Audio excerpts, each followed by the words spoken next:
up now. You crave the love I gave, and we'll do it again. A cold night getting warmer now. The ground shakes as our love gets loud. We are the champions of the night. We are the champions of the night. Yeah. We are the fighting type, the ones that burn so bright. We are the champions of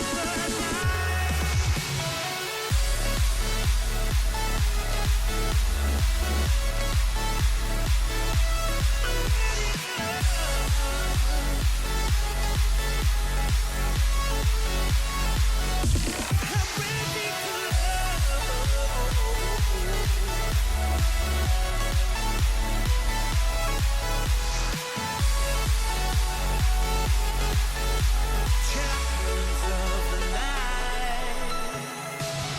Can't tell if we're dreaming now. We watch as the fire falls down. One thing playing on our minds. Time stops and we don't make a sound. You crave the love I gave, and we'll do it again. A cold night getting warmer now. The ground shakes as our love gets loud.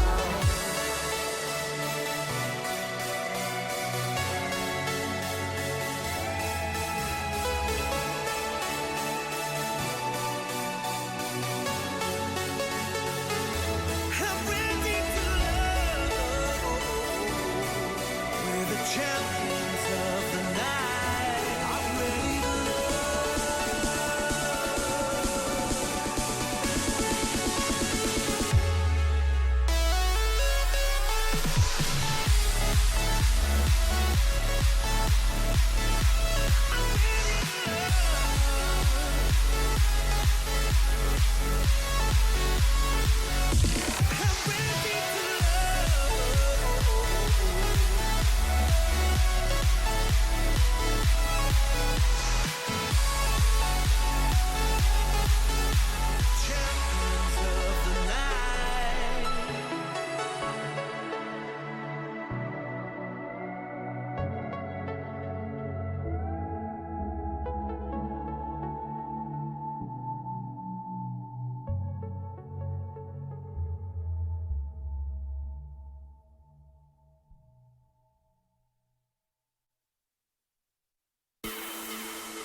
Time seems to fly, but the clock doesn't tick. I crash into you. We both feel the hit. We both feel the wave that our chemicals mix, and I wish that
You have to introduce them off.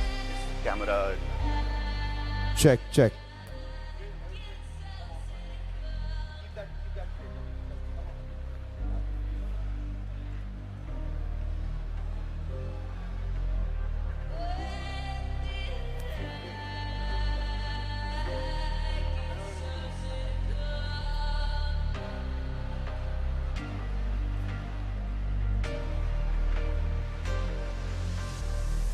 All right, the games have begun for the second day of the ESL India Premiership Challenger 2. Right now we have the finals for Clash Royale happening between these two gentlemen. We have Mrin here and Devil's Twin. Say hi, man. Like, wave to the camera. Okay, so Mrin and Devil's Twin have made it to the finale of Clash Royale here at the ESL India Premiership finale, Challenger 2 finale. And one of them is going to go back home after being the winner, after being titled the winner. So Mrin, Devil's Twin, all set? Yeah. Yes. So what are we waiting for? To your battle stations, people. Go for it, go for it. So let me remind you, people, that this event has been brought to you by Northern Gaming, Asus ROG, HyperX, and our broadcasting partners, Twitch. We have our awesome caster, Akshat Rathi here, aka Lord Nod. As you can see, Wada! So he's going to be casting Clash Royale for us, and it's going to be up and about in right about now, Akshat. Yep. Take over. All yours. I hope you enjoy the game. If you're a Clash Royale fan, definitely log on to Twitch and watch us live. If you haven't made it to Bangalore Comic Con yet, you might as well catch the game before you join us here at the event live. Cheers. Over to you, Akshat. Well, that was absolutely a great introduction. I just wanted to go ahead and, this has been a long time that this has been coming. I think esports on mobile is something that is becoming really big. And there's a lot of people out there who maybe won't go ahead and pick up a PC, won't even buy a console, but they will go ahead and keep on playing on mobiles. And I think the game like Clash Royale is something that we wanted to go and bring to you. And without further ado, let's go ahead and get into the first game of the finals. It is Devil's Twin, who is going to be playing from up top. And he's going to be playing against Mrinmoy, who has actually made it through from Assam, Guwahati. He's come all the way from there as our winner from the open qualifiers and the local qualifiers, the online qualifiers and the local qualifiers. We have our local guy, local boy, Devil's Twin. Started off pretty tanky. We have Mrin going and starting off with his giant with the support of the minions.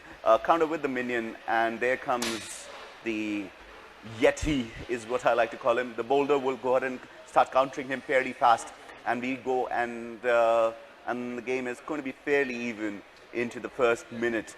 The log will go ahead and do some damage and push back the boulder, and there's a lot of times people will use something like Grave. Oh, we see a big spell coming in, a great legendary. We have a back counter. Mrin actually deploys one of his marquee little skeletons that go ahead and come on, but very well countered with the two archers. Not too much damage, 2400 to 2326. So fairly even going out into the last 1.5 minutes of the game. Moving on, I think, yeah, the minion will go ahead and pretty much wrap this up fairly quickly. And let's see what the counter is. What happens really interesting in this game is also, at this stage, people go ahead and manage their mana really well. You see these two curves, mana curves that are up there. Devil's Twins got 6, Marin's got 3. And this game is about just managing your mana really well. I think the counter is going to be something like a log. It gets too difficult. And this is an aggressive graveyard that actually comes up. And this should become very quick. And oh, here comes the last one. The Arrow Storm comes in at the final stage to go ahead and push it back. Marin's actually in the lead with 1066, but in the last minute of the game, everything becomes faster, and so will my casting be. I will go ahead and go faster and faster into this. The boulder is going to go push. 35 seconds left. I think this is going to overtime unless we see something great happening. The tanky giant comes in, countered by the Yeti and the minion. Both of them should be good. Oh, a big lightning storm comes in and reveals the last card we had. From Rin. Devil's Twin still hasn't revealed his last one. It is still fairly even, and I think AOE is going to be hit. He's going to be tanking up for another lightning storm, which is 6 mana, and you'll see him going in, attacking there. The fireball will not do too much, but this is now going to be defense, defense, defense, and it's going to be superbly baited out. I think it's 1300 versus 622. We will see a lightning storm come in fairly quickly. He's going to be waiting for, and he'll start it off with another graveyard, countered with, it's going to be a counter with the 2 archers and the tanky Yeti to go to it. It's 189, and there you go, overtime, 20 seconds, and Marin takes the first game. And this was actually fairly interesting. If you actually look in what's happened here, the mana curves of both were fairly even, I think between 3 and 4. And it's going to be very interesting to see whether they'll change into a more rush deck. We do see Marin's got some really strong cards, some legendaries, but Devil's Own, the local boy here, has got a much faster mana curve. So let's see what happens. We do see a couple of changes coming in, and yeah, we should be ready. I'm just seeing if it's going to be okay to run this. And yeah, we should be ready for the next game in right about in 5 seconds.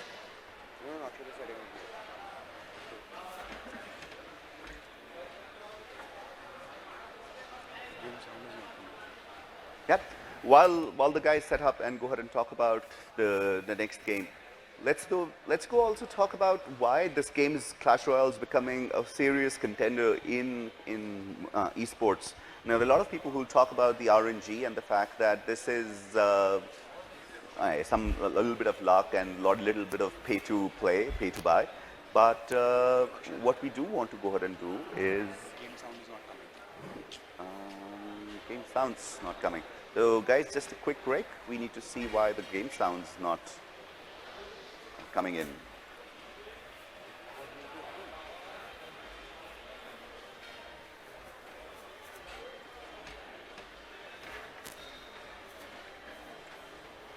Well, there we go. Game 2, and this is going to be, we have Devil's Twin going against Marin. This is game 2 of the finals.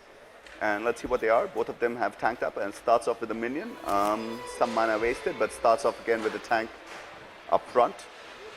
It's going to be, again, a full mana, and the princess comes in. So definitely some changes coming in from Devil's Twin in match number 2. The princesses remain for Marin. Oh, yes, definitely a great way to go ahead and get rid of the tank. Comes in, the skeletons comes in to go ahead and start tanking, and this should be fine. This should be cleaned up fairly quickly.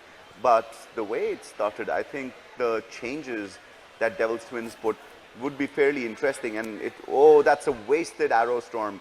I don't know why that was done. I know there were 2 very small archers, but just to get rid of the archers so that you could go ahead and tank on, well, yeah, there he goes. He acknowledges there was a misclick there. And the princess comes in. Princess should be able to start focusing on the boulder fairly quickly as she gets into range. She is by far this. There she goes. Boom, boom, shake the room.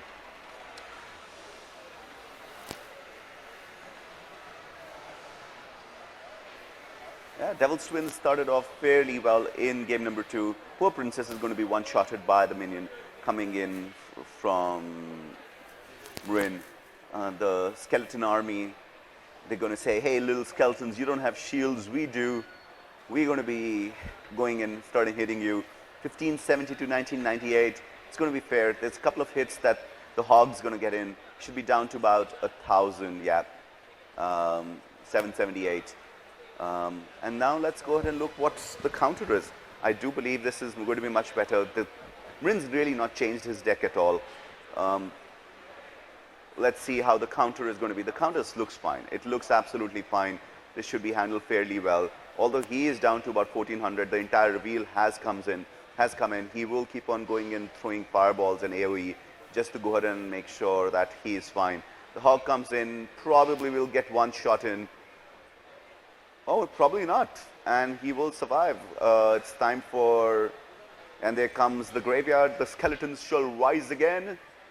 And the princess from across the room, she'll make sure that everything is fine. Hey, Marin is not doing bad. He's got it down to 500. The defensive graveyard will make sure that nothing happens. I think he really needs to go ahead and be putting a lot of pressure. There's 445. Here comes a fireball in about 1 second flat. The boulder will go and, 200. I do believe that Devil's Twin will go and probably get close. Hey, this is close. And there goes the lightning. It's like, you shall not pass. And there you go. Marin takes game 2 of the finals. Well, yeah, that was absolutely phenomenal. I do believe that these guys have great decks. I think Devil's Twins really started off well, but then fell off. His mana curve fell off at the end. And let's see what happens in game 3, because game 3, both the teams, both Marin and Devil's Twin, has the capability of changing their deck and seeing if they can spring a surprise on each other. Now they know what Devil's Twins actually played for 2 matches, and Marin's just used his one deck. And I think it's up to Marin to go and show if he can go and put a really nice pressure and take it 3-0. Or do you think Devil's Twin will get it back? I really hope Devil's Twin gets it back, because a close match is always much better. Everyone likes the underdog, so I am rooting for Devil's Twin to go ahead and at least get one match. Otherwise, our online winner, the guy who's actually come all the way from Assam, Mrinmoy, would be the guy who's taking the win of the first ever Clash Royale tournament in India, part of the ESL Premiership. Mrin's hosting the match, and yeah, it's time for us to go and look at what happens in game 3. Game 3, ladies and gentlemen, this is the ESL Premiership, the Clash Royale Cup. It is 2-0 in the side of Marin. We have Devil's Twin actually changing his third deck. Starts off with the Cauldron, and the Cauldron will get a couple of hits in. Actually, that Cauldron is such a cool set, because great to go ahead and get rid of any big tank or crowds of crowds. Great AoE comes in with the Hill Giant. He's going to be going and laying on the. Now there's the Miner comes in. Even Marin's changed his deck. It is a Miner coming in. He should be going cattle tongs on the left flank. And although it's going to be only 1800, the right flank should survive.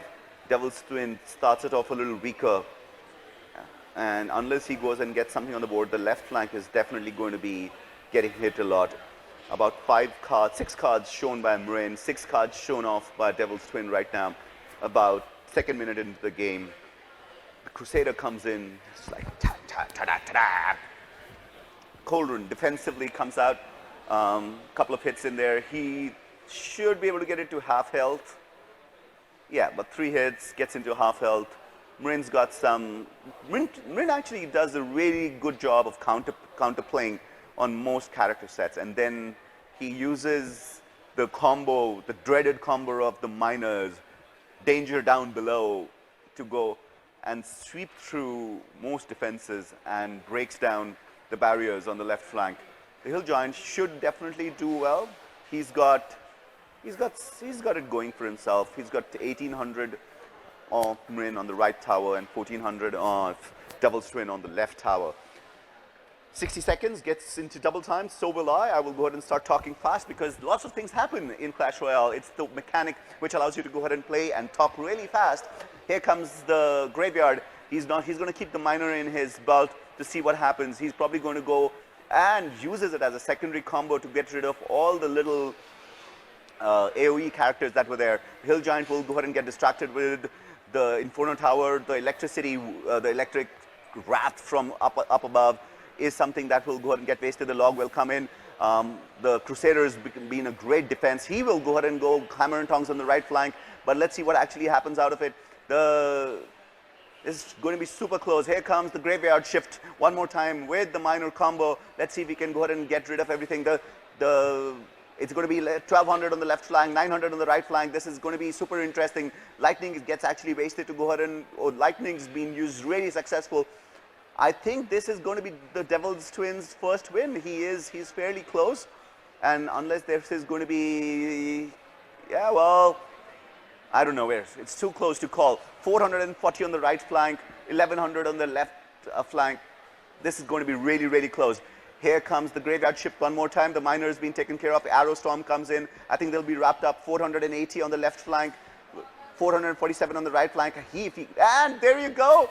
He takes it. Such a good game. I thought that Devil's Twin would go ahead and actually get this, but he does not. Devil's Twins does really, really well, but Mrin takes it in the last moment, and that was absolutely phenomenal to go ahead and see and watch. That's what makes this game really interesting. Every game goes into overtime. Every game goes after the 1 minute. It goes faster and faster and faster. And yeah, I think that is it. We have Mrin being the winner. He comes all the way from Assam, comes in and takes the win, 3-0 against the local boy. I know the Karnataka boy didn't win, but I think he was really close. A couple of more practices and they should all be through to the finals. Both these guys will be at the Masters that will be there in the second weekend of December in Delhi at Delhi Comic Con. And till the time we see them again, I will give it up to our host, Vagish. Take it away. Thank you, Akshat. A very wonderful casting done there by Lord Nod. Why am I saying it ulta? It should be Akshat Rathi, aka Lord Nod. Yes, once again, welcome to the ESL India Premiership Challenger 2. We had Clash Royale finals happening here, and I have my man, Mrin, summoned here. Okay, people, this is the winner from the finale for Clash Royale happening here at the Bangalore Comic Con. So, Mrin, it was just a clean slate. No issues there. You just took it home, nice and slow. What played well in your favor? I think I prepared for this tournament for quite a few while. I practiced my deck and I know how it works. And yeah, it works in the final. It works in the final. Okay, the boy is pretty right. All right, Shamrin, you have your chance to appear at the Masters in Delhi Comic Con at the ESL India Premiership Masters. And we're expecting you there. And I hope you win there too, man. I'm not being biased, but then, hey, may the best man win. Right now, you're the best man. So congratulations. Have a wonderful day. Enjoy at the Bangalore Comic Con, man. Enjoy. Okay. Well, that was Mrin from Clash Royale finale who just won and made his way into the Masters at the ESL India Premiership Masters at Delhi Comic Con later this year. But that's Clash Royale. Let's get into the big boy gaming. We have Dota 2 finale happening right now between these two very awesome teams who are going to come up on stage. We have the Council coming up and then we have ORAM joining us on stage. And trust me, this match is the match you got to see. This match is the match of this entire month, because if you remember, we were streaming the previous match between Council and Kuro Kono Dota live. You should have seen that scoreline. That was bloodbath happening left, right, center, even the bloody forest. So if you're not here, please come here. Enjoy the event live. If you can't make it, well, we have Twitch because they're our broadcasting partners, and we have other partners like HyperX and Asus ROG. This is the ESL India Premiership Challenger 2. We also have a Just Dance finale happening today with a prize pool money of 20,000, and we also have a cosplay championship where the winner of that cosplayer who comes dressed as a CS:GO or a Dota 2 character, when he gets adjudged, he will be getting to go to ESL 1 Genting in Malaysia. That's what's happening here. This is me, Vagish. We'll be joining you back again soon. Don't go anywhere. We'll be right back.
check.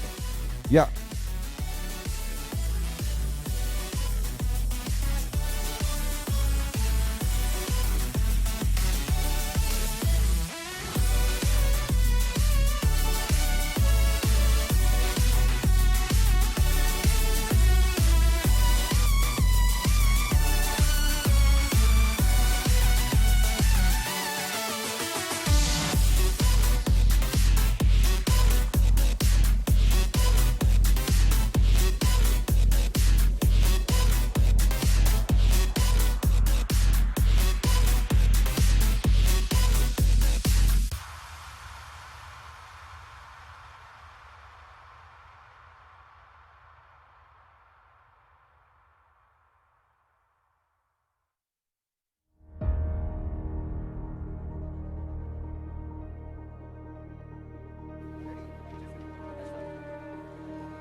All of your wind has gone, and all of the paths you've drawn have sunk to the ocean sun where no one can see.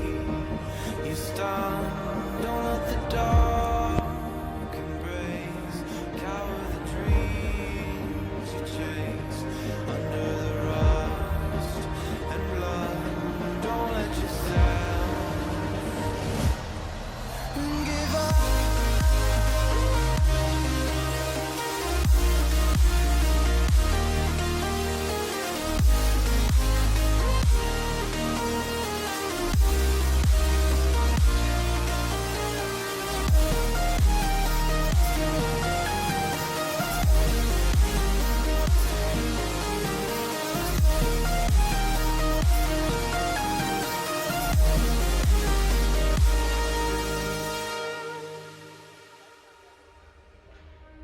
And all these steps that we take are leading us far away. And all these years are passing each day. Since then we are far away from where we were. We did what we could. We're light years away from where we stood. The road goes on far from here.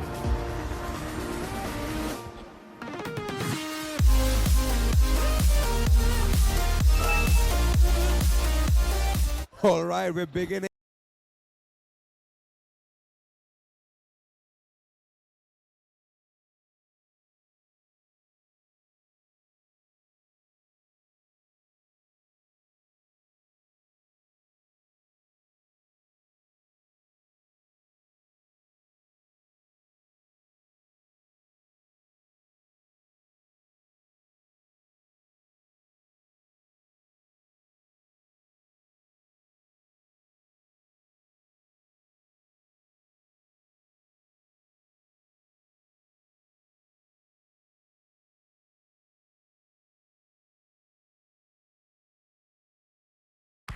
Streamers, you should clap at home. You know, that's how it is. Council, come this side, come this side, come this side, come this side, come this side. Stage left. And ORAM, they're challengers and contenders for this final Dota 2. All right, all right. So let's quickly run you through this so that we can begin the game without any further delays. Okay? Consistently since the qualifiers, now you're in the finals. A lot is at stake. How's it going to be? How are you guys feeling now? I think we're feeling pretty confident overall. We're going to try our best. What about you, ORAM? You guys also made it to the finals. You had a pretty nice game yesterday. You saw it out. So tell us more about what's in store for us viewers and audience today. Let's just hope that we'll be having a very good game. We'll just concentrate on our drafts and our plays. All right, GLHF people, GLHF all the way home. Also, we're going to have a toss thingy happening. Wait, I need to find a coin. Do I have a coin?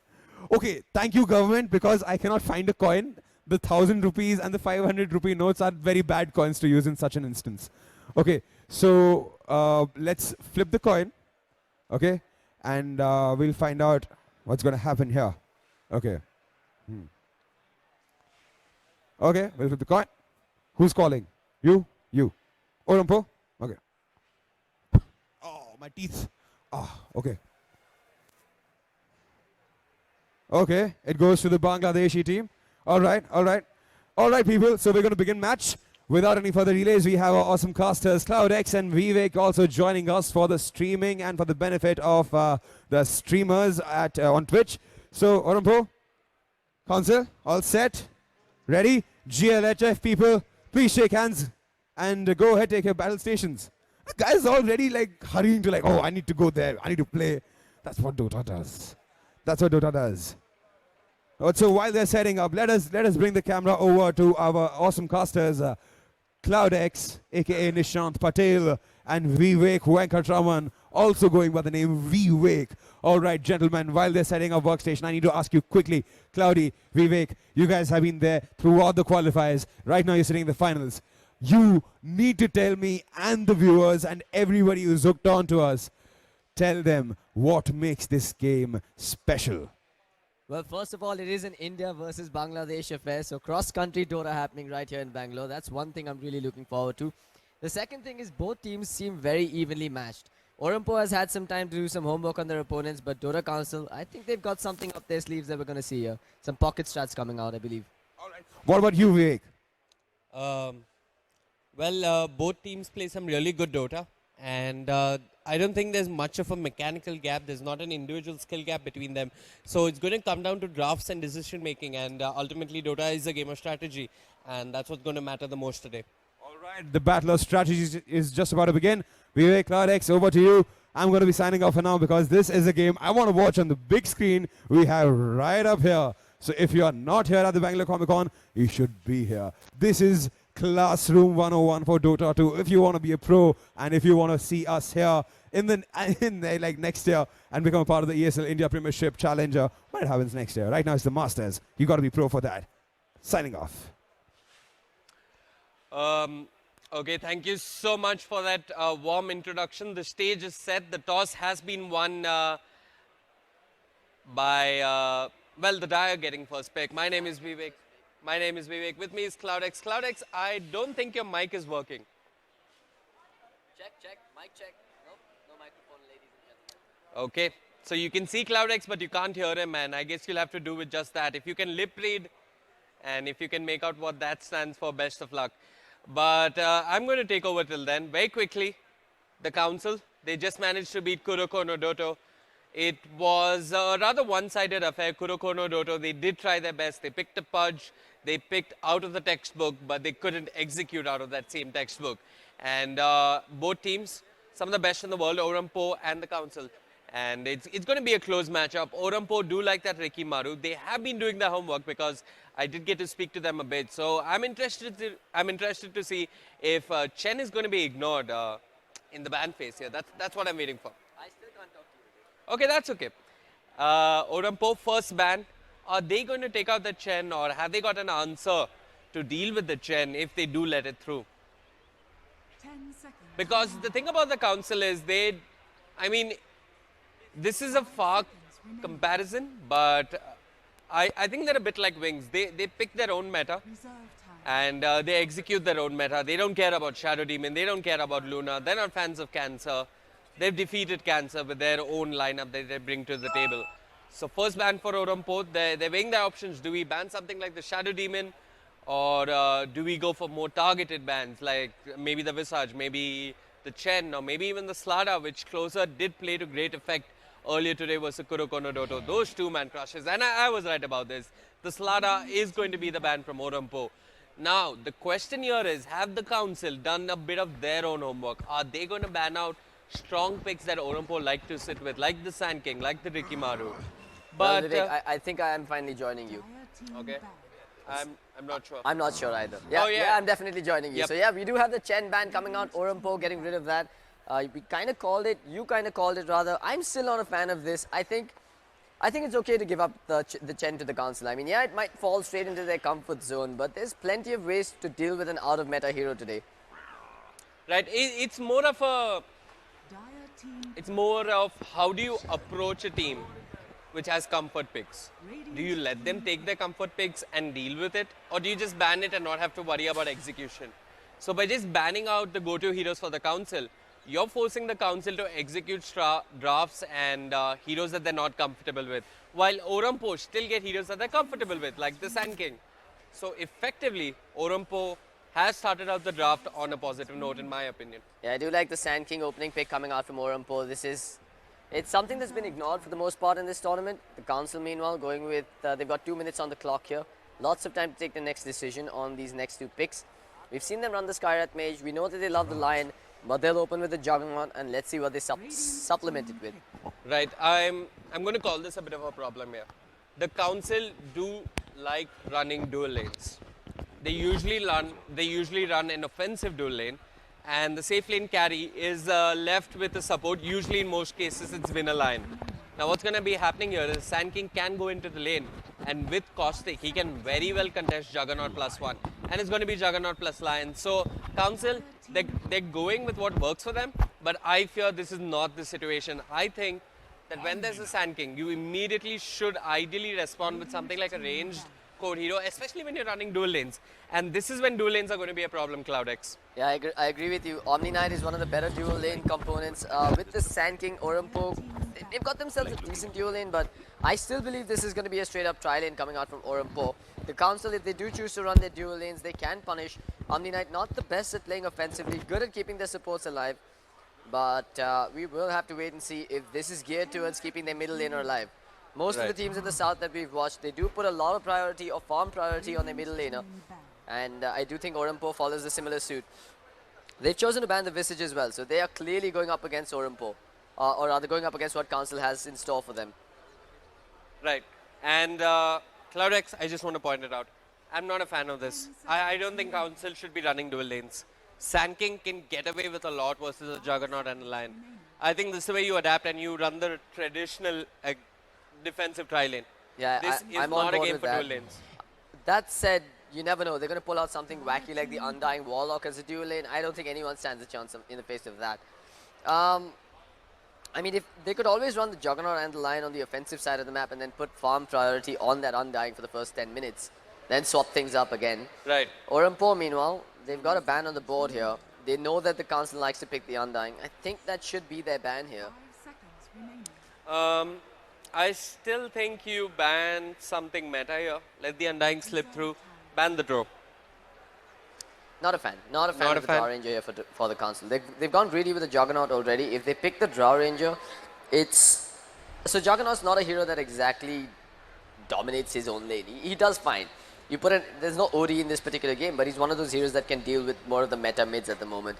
You put a Draw Ranger in the safe lane, you're inviting trouble for yourself. Okay. Orampo doesn't have offensive ganking supports right now. They picked up the Omni Knight, who's a defensive roamer, if anything. They could couple this up with a Shadow Demon pick and then go with the Luna as their core. Then they'll have a strong push. That said, the council is prepared with that Lion pickup. Right. So they ban out the Undying. They're banning out everything that council likes to play with, likes to stick with. Everything from council's comfort zone has been taken away from them. And I'm curious to see where does the council go with this draft. They've got 2 of the comfort picks here, namely the Juggernaut and the Lion. Do they go back for something like the Ursa? Or is it the meta that comes in once again? Maybe a Timbersaw, maybe a Mirana, maybe a Drow, I don't know. Ursa could work, but I think it's a tad bit too soon to pick him up. I'm thinking of potential... I was actually thinking of the Mirana as a potential diffuser blade carrier, but clearly she's going to go for the Axe build here. I think Orampo picks up the Oracle here. They've done this before. Omni Knight, Oracle and Sand King. I prefer a Warlock here for Orampo. It'll give them team fight control. There's great synergy with the Sand King, Burrow Strike and the Fatal Bonds. You've got the reset button with the Infernal Drop, and you've got a babysitter while your Omni Knight goes elsewhere to help out. Okay. Disruptor. Never mind, we're both wrong. We're both wrong by a huge margin. It's a Disruptor. More team fight control. And he's great at zoning out offlaners here. And can maybe hold his own in one of the council's dual lanes. Yeah, it is. I like the Disruptor here. It's good versus the Mirana. Not the best versus the Juggernaut, but also a great zoning hero in the tri lane. So, right. If it is a dual lane coming out from the council, suddenly it looks really underwhelming. As an Orampo's response looks underwhelming. A Disruptor plus a core, I'm not a fan of that. The council, We spoke about pocket strats for them. They will go with the Night Stalker. And that should be their secondary support / greedy jungle. I doubt they're going to run a raw off-lane Night Stalker. Well, it's also possible that they could run a support Mirana. I'm not sure about that. It could be a support Mirana as well. Support Mirana is, yeah, I mean, yeah, it's situational, but you usually want some sort of a setup, right? A Shadow Demon, a Bane, maybe even... I don't think the Lion really counts as the setup because he's not going to be able to sneak up as efficiently. I want to say it's just a greedy draft coming out from the council. A draft that could definitely work wonders nonetheless. We've seen Night Stalker pull out a quick level 4 by 4 minutes in, moving for that first nighttime gank where you apply so much pressure. It's a similar tangent, I would say, to the Nyx Assassin, where you get level 6, you apply pressure, just not knowing where the Nyx is headed next. It's just that the Night Stalker comes online a tad bit earlier, but that is where a defensive support like the Omni Knight really proves his worth. You can avoid dying under your own towers when the Night Stalker comes diving with one well-placed heal.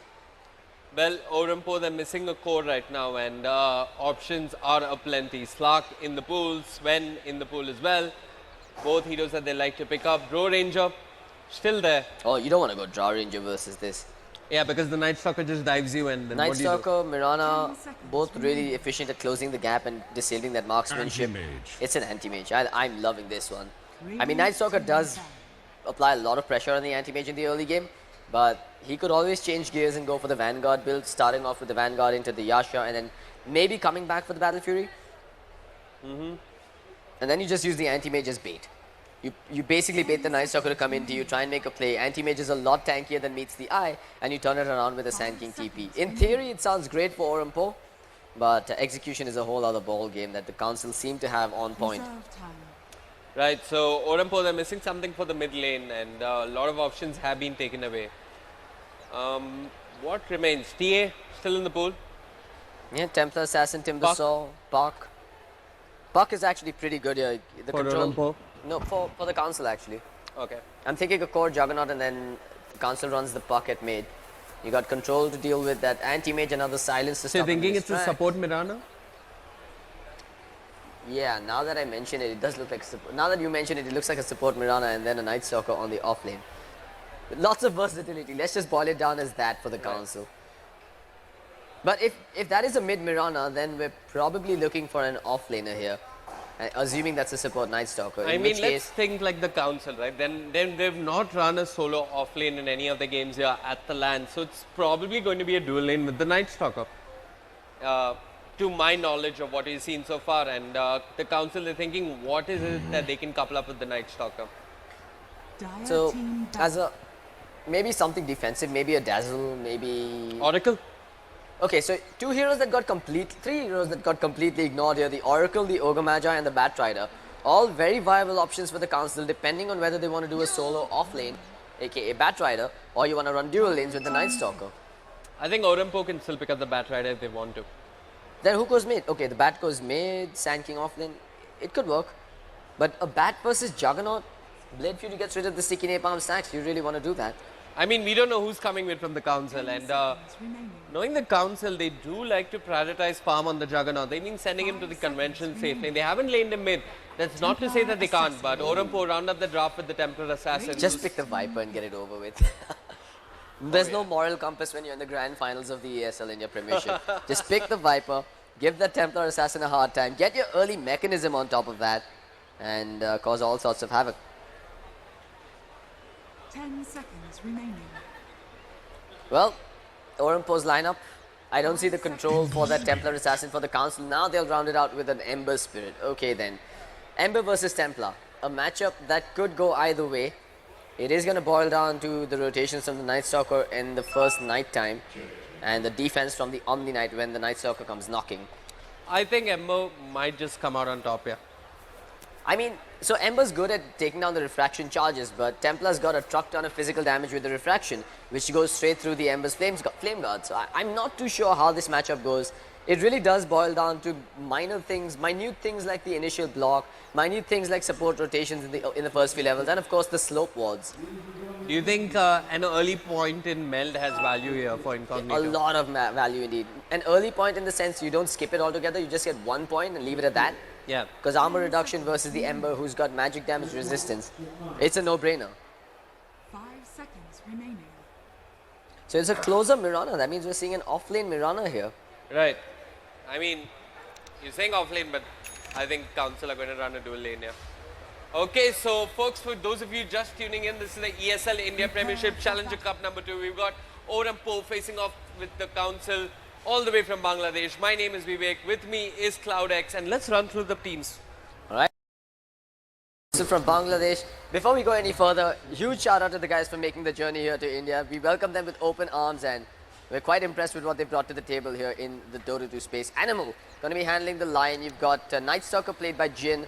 You've got Deaths on that Juggernaut. Ember Spirit going to be played by Len, and Mirana in the hands of Closer. And on the other side of the river, ORAM Incognito will be playing the Templar Assassin. Get Good will be playing the Sand King. Devil on the Anti-Main. Thar Senjin on the Disruptor. And RSR on the Omni Knight. Fun fact, there's a quick interview of the council up on the ESL Gaming website, ESL India website as well, so you could always check it out. They did talk a little bit about their competitors, a little bit about their journey to India, and it's quite an interesting read. So do give it a read there. Anyway, it's a best of 3. Game 1 starting off here. It honestly is anyone's game here. Both teams have fought well to get to the finals. They've shown prowess in taking down their opponents, and I believe it's been 2-0 victories for both these teams getting here. Take a look at Closer. He starts off with the Quelling Blade. I think we're going to see some cliff jungling coming out from this Mirana.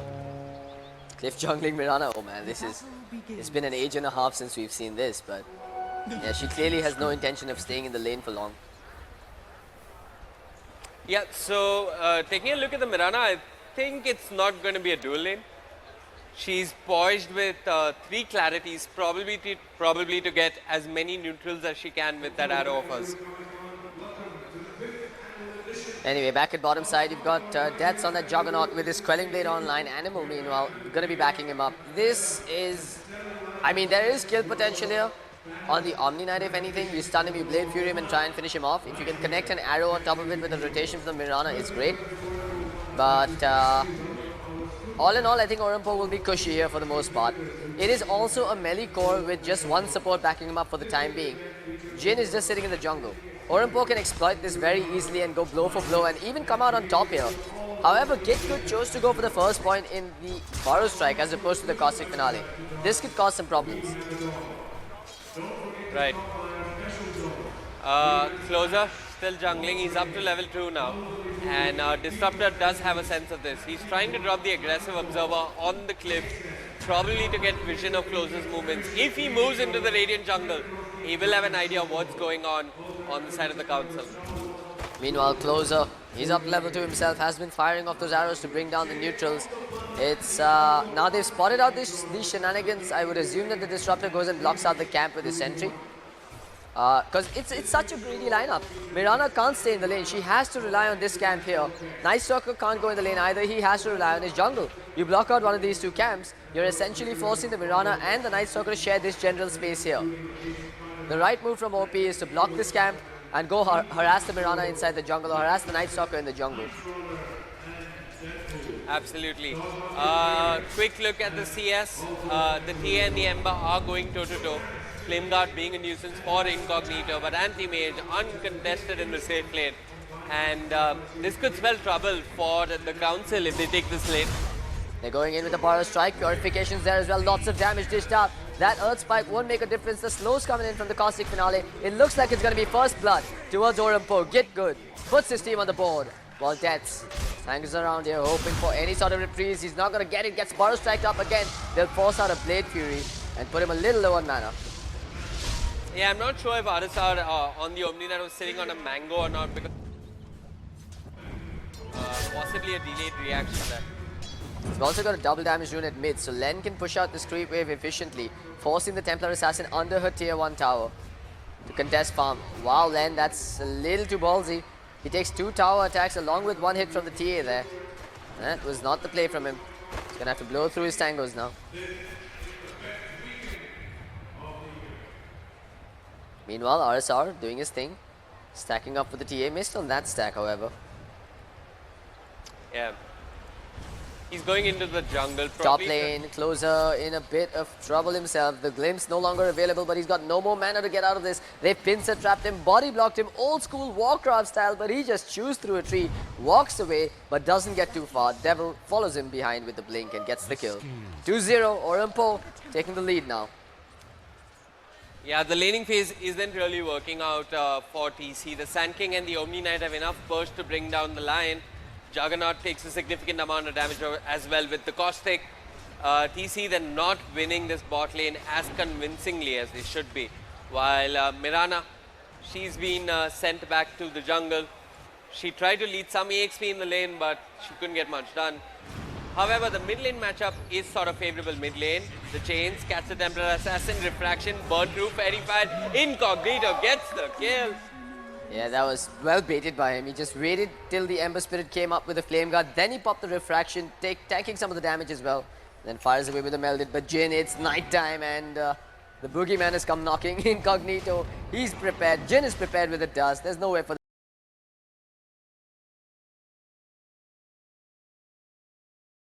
the Templar to go, but to the grave. Smart play coming out from Jin. If you're going to gank the Templar, you go with the dust. 4 minutes in even. That was actually a much needed kill because if TA gets that early kill on the Ember, she snowballs much harder. She could even put an extra point into the Mel just to add misery to his life. But anyway, bot lane, Hex onto the Sand King. Blade Fury is available. No Omni Flash, however. Get Good turns around. He's thinking about where can he impale away from, but he might not end up killing the lion. He ends up dying. Caustic only level 2. And that's a kill for the Juggernaut. So TC showing signs of life, pulling back, however. Look who's here though, Incognito. He's come at level 5. He finds the line perfectly. That is as cheeky as it gets. No observer was, just raw game sense, assuming that the lion was going to make the trip back to base. No side traps available to scout that either.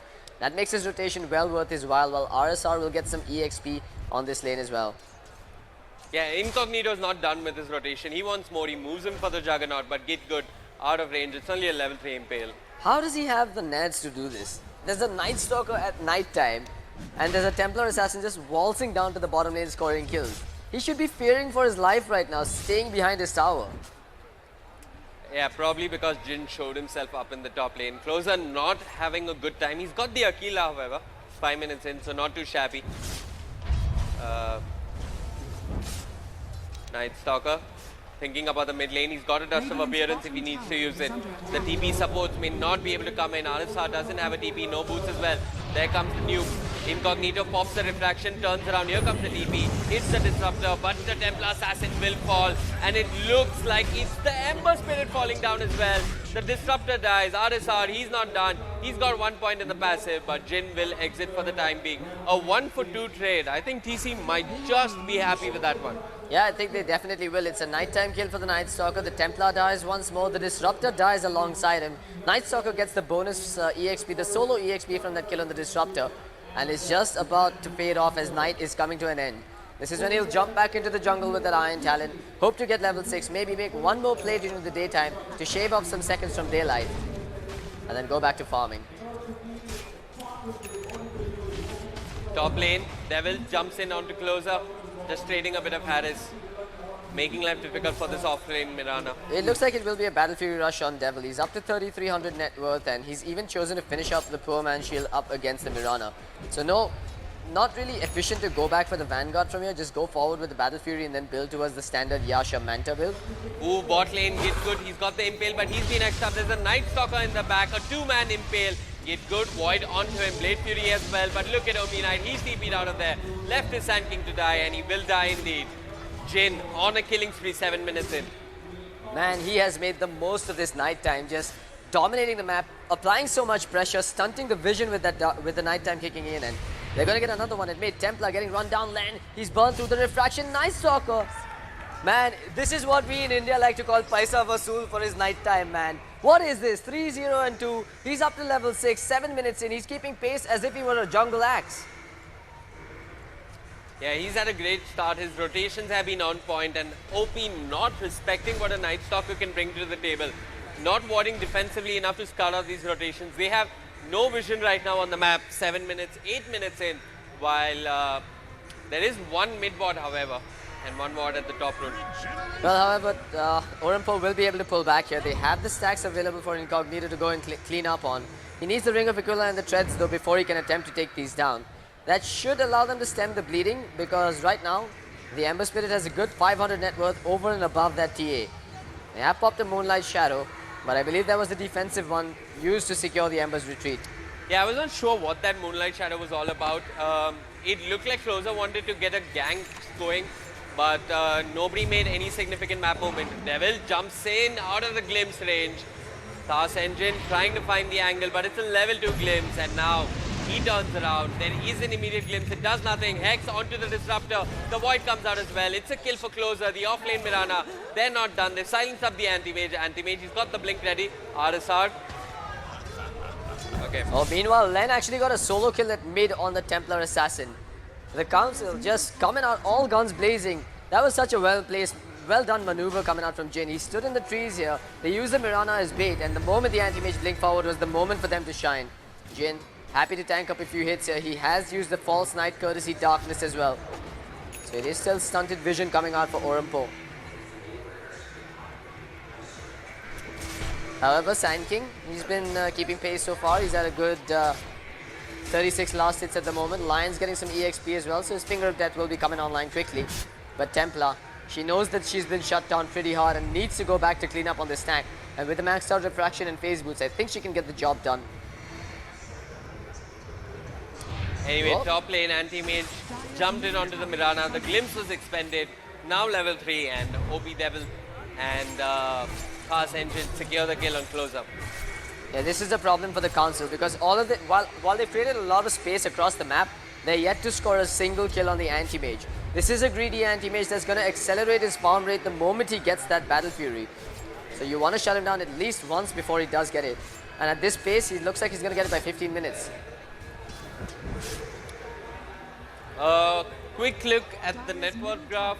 It's been a bumpy ride, but it's stabilizing in favor of TC. A 1,500 net worth lead that was swinging back to OP, and the XP graph tells us the same story.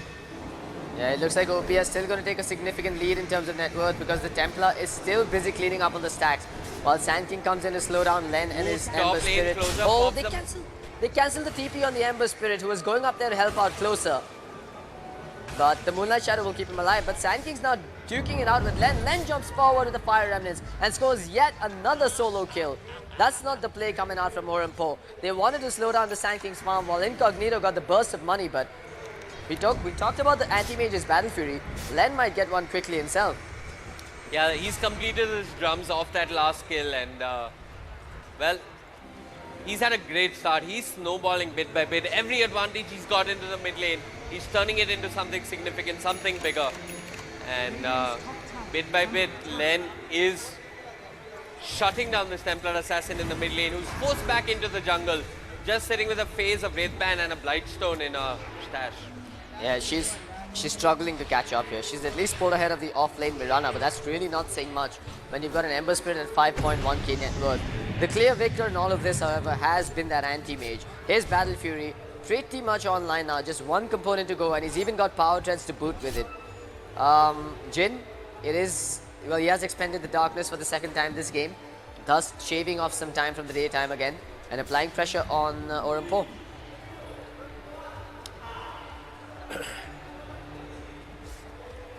Yeah, I think TC, they're going to wait for the next night. It has just become night, and Jin might see an opportunity to make a play. But all this has created some much needed space for the Juggernaut, who, despite everything, is going for the Battle Fury first. Yeah, they can afford to do this. The Council has no fear of taking this game late. Mirana, Ember Spirit, Juggernaut, 3 really useful cores, and then you've got the vision advantage coming out from Jin's Night Stalker. The longer this game goes, the more it favors the Council, while Orampo, I feel like they're on a clock. The moment they get the next big item on Incognito, be it a Desolator or a Blink Dagger, and the moment they get a Blink on that Sand King is the moment they have to go. Absolutely, Sand King, a good 1,000 gold away from that Blink Dagger, because get good, without the Blink, there is no initiation in team fights for OP. Maybe a glimpse if you're lucky, but that's about it. Look at Jin and Animal, they're just waiting inside the dire side of the map, hoping that the Templar comes for another set of Ancients. But high ground advantage is in favor of Orampo. It is nighttime though, so the overall vision game is in their favor. Hex starting things off with a repel to back him up. Get Good has the epicenter. No, he doesn't actually. He's level 8, so no epicenter. It's an Omni Knight dead, and now Get Good's in trouble. He has no way to get out of this. Jin's gonna keep chasing. Burrow Strike's coming back in 4 seconds, but the hits along with the earn charges and the void tick him down. They'll get a double kill for Jin. His Night Stalker has been That's not absolutely it. massive. They found the Templar Assassin in the mid lane. Incognito sitting under the cover of Mel. Will end up burning to the Flame Guard. And Ember's not done. A perfectly placed Remnant. He catches the Disruptor. It's a triple kill for Jin. And the Council are just walking all over Orampo. They have decimated them here. Anti-Mage, he can farm all he likes here, but that's all he's really doing. He's trying to force a trade by taking a tier 1 at top, but they're losing a tier 1 and a tier 2 at mid, in addition to 4 heroes that just hit the deck. No denying it, the Council have dominated Orampo in this early mid-game phase. Orampo is fighting from behind and they're fighting an uphill battle. I was left wondering if the Council don't get their comfort picks beyond the Visage and the Chen, is there more depth to them? And there certainly is. They're executing a lineup like one we've never seen before. A jungle Night Stalker, so efficient. I mean, the last time I remember seeing this was when Evil Ash picked it up versus Beyond Infinity. Where he got an Axe and that vision pretty much won Invisible Wings the game. Oh, Devil. He's in trouble here. That's an Invis Ember Spirit coming in. The Silence and the Searing Chain stacked upon each other. The Void to cancel the TP. An easy kill coming out for them. Another movement from the Night Stalker. This time with Get length. Good. He impales onto the Juggernaut. There is an immediate purification, but Juggernaut spins. He's trying to TP out of there. The glimpse not available. The TP will not cancel. He is safe. A 3-man smoke rotation foiled by TC. Absolutely stunning stuff coming out from the Council. It's really like a left jab and then a right hook coming out from them, getting the kill on the Anti-Mage and escaping with their lives on that Juggernaut. This will transition into another tower takedown, and look at Closer. From what was an awful start for him, he's now turning it into a full Aghanim Scepter on this Mirana. Yeah, he did end up dying a couple of times in the lane, but he's recovered fine. He's focused on the farming. He's realized that he's not going to be bringing much to the fights until he completes that Axe Scepter, and good stuff coming out from Closer. And 18 to 20 minute Aghanim Scepter is realistic, and it's a decent timing. Meanwhile, Night Stalker's got himself a comfortable 2,000 gold in the bank here. I'm assuming this is going to be his own Aghanim Scepter, and once they get this, it's going to be uncontested vision all across the map. That nighttime flying vision, something that's so hard to contest, something that's going to foil initiations from the Sand King, and something that's going to allow them to silence or hex up that Anti-Mage before he can get the blink out. Orampo are walking on thin ice here. What's also worrisome in my opinion is that the line is getting closer and closer to a blink dagger of his own. He's sitting at 1,200 gold. It's going to come at a good time for a position 5 line. Position 5 line with a 15-minute, well, nearly 15-minute blink dagger is pretty ridiculous, man. And this is actually a position 6 line for all intents and purposes. Night Stalker's not pitching in here. Oh, yeah. He's buying the dust, sure, but he's not helping out with the observers and sentries from what I can tell. Another smoke. It is right in the middle of daytime, though. They do have the darkness. TC, Closer, Moonlight Shadow. They're moving in. RSR does have the repel on him, though. The trap doesn't scout anyone. RSR, he doesn't know that there are 4 heroes right next to him. The Omni Slash, they get the kill, but that's a beautiful static storm. The kinetic field did miss, and Disruptor will end up paying with his life for his attempt at locking in 5 members on the side of TC with that kinetic field. Man, Jin, pregnant me, Jin. There's nothing better I can say. This guy has been the MVP of this entire game. 7-0 and 6. I've never seen a Night Stalker have so much impact in a competitive game before. This is ridiculous. Look at Len with the haste rune. He's running to the top lane. He's spotted out Incognito. Nowhere is safe on the map. And Incognito realizes that, moves into the trees and DPs out of them. Alright, Len almost has his Battle Fury online. How's the Juggernaut looking? Battle Fury and the Yasha complete. They've now left that Anti-Mage in the dust. He's down to 7.8k net worth. And for all the talk we put out there about Anti-Mage's farm rate accelerating and being catalyzed by that Battle Fury, it's a similar situation for the Juggernaut. While he may not have the mobility with the blink of the Anti-Mage, he's still got the free room on the map to continue farming uncontested, while the Anti-Mage is consistently being pressured by the Council. Anyway, some respite for OP. Incognito has completed his Desolator 17 minutes in. So there is a good amount of damage coming out. Lion will have to be careful. Speaking of who has to be careful, it's Jin in the bot lane. 3 heroes have converged on him, and it's Anti-Mage who gets a much needed kill. It's a wicked 6 streak going his way. 699 gold to be precise. and OP will be pleased with that. That is a major blow for the council, but a good move by Orompo. They found out that, they recognized his daytime. The anti-mage was there by himself. No hesitation while committing.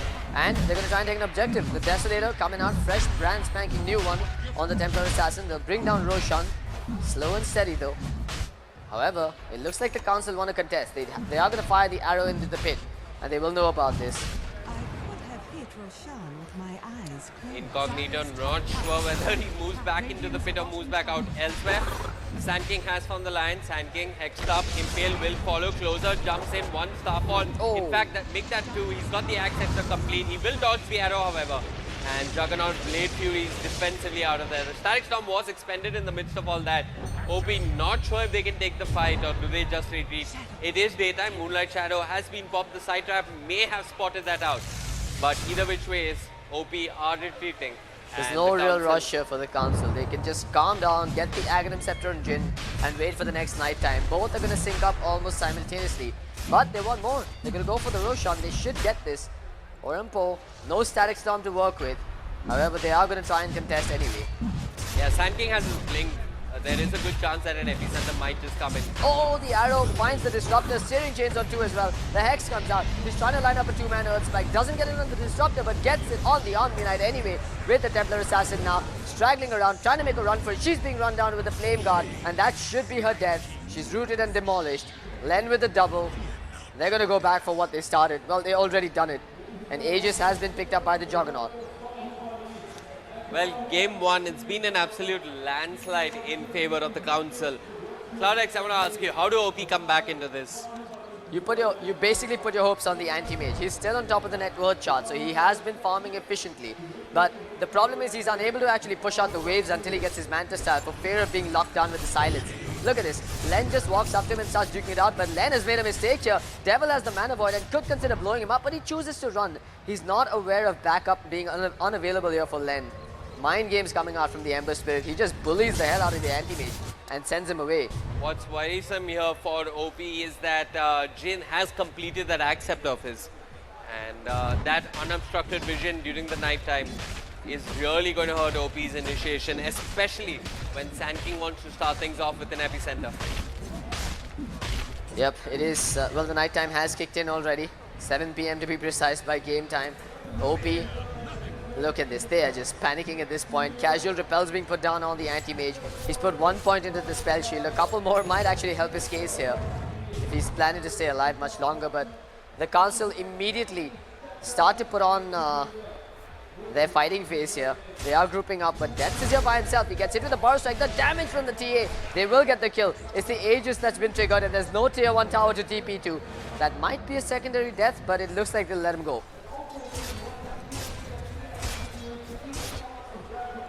Alright, Orompo fighting back, showing some signs of life here. Dire's top tower is under attack. Radiant's middle tower is under attack. Meanwhile at mid, Devil gonna back away. He does bait out 2 more TPs from the council. They're just trying to shave as much time as they can off of this night time. The council has probably realized their errors here and should just start to group up and go for those last remaining outer towers. Ooh, they find the Mirana. The glimpse is there. Glimpse into a static storm. The kinetic field will disperse closer. He's been tagged. The Impale comes in. It's an easy kill for Devil. OP is showing signs of life. Yep. And anti-mage slowly moving into the late game. More importantly than the gold swing and the EXP swing there, it is the Mirana down for 30 seconds. But Templar, what are you doing there? That's a throw. She's down for the count. Yeah, Len and Jin teaming up once again, bringing down the Templar. It's been an awful game for Incognito on the Templar. We've seen him have some stellar performances in the mid lane, especially with the Bat Rider. But this game, it's been extremely hard. Blink Dagger nowhere inside. Speaking of Blink Daggers, Animal on the line has picked up his 22 minutes in. Double Battle Fury, double Aghanim Scepter, and 1 Blink Dagger. The council are just buying luxury items like jewelry at this point. Closer. His Aghanim Scepter is going to add some weight to these battles as well. Devil still just has 1 point in the spell shield, so he is susceptible to magic damage for the most part. It looks like it is going to be a Desolator coming out for Len. So no crits coming out just yet. He's choosing to go for the early raw damage. He does have extra physical damage on his team with Death's Juggernaut, who, by the way, has finished up a Mantis Cell. Now, meanwhile, they in the jungle, spotted out RSR in the jungle. Closer goes in, and he's been brought down so quickly. No chance to heal himself, no chance to pop a repel. The silence made sure of that. And this Aghanim Scepter paying dividends. Yep, still another few minutes to go before the night time ends. And over and above that, they have a level 2 darkness available as well. He's going for the BKB by the looks of it, but I wouldn't be surprised if it was a halberd. Up until the Templar gets a BKB, up until the anti-mage, well, I don't think the anti-mage does go for BKB, but he has his Mantis style online already. I think the halberd would add some value. But so would the BKB, up against the Disruptor and the Sand King. I am surprised, however, that no one's going for the Diffuser Blade to deal with the Repels and the Guardian Angel. Yeah, that's a bit of a surprise. Ideally, Deaths on the Juggernaut should be building into a Diffusal next, I presume. Even the Ember could if he wanted to, but it's not the best build for him. Alright, with that last movement up top, the Council takes down every single outer tower there is to take on the dire side of the map, while Orampo gives it up without getting any trades in return. The middle tier one still stands on about a half HP. And it's just 5-man Dota, textbook Dota coming out from the Council now. Maybe just wait for the next Aegis, pick up the Aegis for themselves, put it on the Juggernaut or put it on the Ember Spirit, and then start sieging high ground. Meanwhile, you've almost got the Abyssal Blade coming online for the Anti-Mage. Picks up a layer of defense with that Vanguard right about now. Devil. He is the last shining ray of hope here for Orampo. I mean, come on, we haven't seen one fight where the Epicenter hit more than one hero. In fact, have we seen the Epicenter? I don't think I've seen a single Epicenter Oh yeah, in this game. so fine, we haven't seen a single Epicenter. And OP all of a sudden could bring a whole lot of damage onto TC, and TC might be taken by surprise because they haven't got anyone to heal them through. I mean, at the most there's a healing ward on the Juggernaut. They haven't got any defensive support to help them in case of all the huge magic damage coming out from OP. They've got ways to dodge it. They've got the Blade Fury. The Manta style might help dodge the Glimpse at best, but that's about it. Both teams now smoking up. Orampo is heading towards the north side, while the Council are about to walk straight through a scan. But will the scan wear off first is the question. No, they've been spotted. Did the pings come out? They've gone on top instead, so they were preoccupied. Ember creating as much space as he can. Jumps left, jumps right, stays alive, and here comes the cavalry. Jin comes in. They finish up on the Templar. Epicenter's coming in. He's gone forward, only tags the Lion. Not the way you want to play this. Len's even got himself a monster kill streak with the Disruptor going down. It's going to be Omni Knight and Sand King dropping next. Orampo, they've been toyed with. That Ember Spirit literally just styled all over them. Made them dance circles around themselves. Yeah, that was Lionel Messi dodging through the entire Real Madrid defense. Moving left, moving right, zigzag here and there. And Orampo, they committed 4 heroes, they couldn't even kill one. Tempered Assassin being burst down too quickly. She doesn't just need a blink, she needs a BKB and a lot more to stay alive and relevant in these fights. But she's not going to get the chance. The Council are knocking on the tier 3s of Orampo. Racks are under siege, and for Anti-Mage, well, he is steeping back now, but it's too late.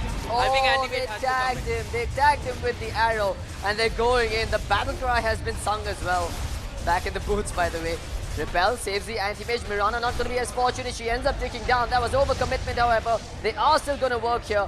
The Juggernaut gets ripped apart limb from limb, and Orampo, while they did lose their barracks, end up getting 2 very crucial and costly kills. And are now looking for more Jin. He's going to TP out of here. No Blink Dagger available. Yeah, uncharacteristic error coming out from the Council. They got too excited when the arrow connected on the Anti-Mage. They forgot about the Omni Knight, but they still get a lane of racks, and I think it's completely fine. Yeah, but that was still a 2,700 gold swing going towards Orampo. The money did end up going on the Templar Assassin, and it was split among the others for the kill on the Mirana. Templar, with that, has picked up a 4-star, a Hurricane Pike complete now, almost. Needs a 4-star recipe to finish it up. But where is the Blink Dagger? How are you going to get in position in the first place? Well, I think she's more focused on getting away from the Night Stalker and the Ember, so she's built it rather defensively. I think if she stays alive, she can do a good amount of damage. Mid lane, Lion blinks in.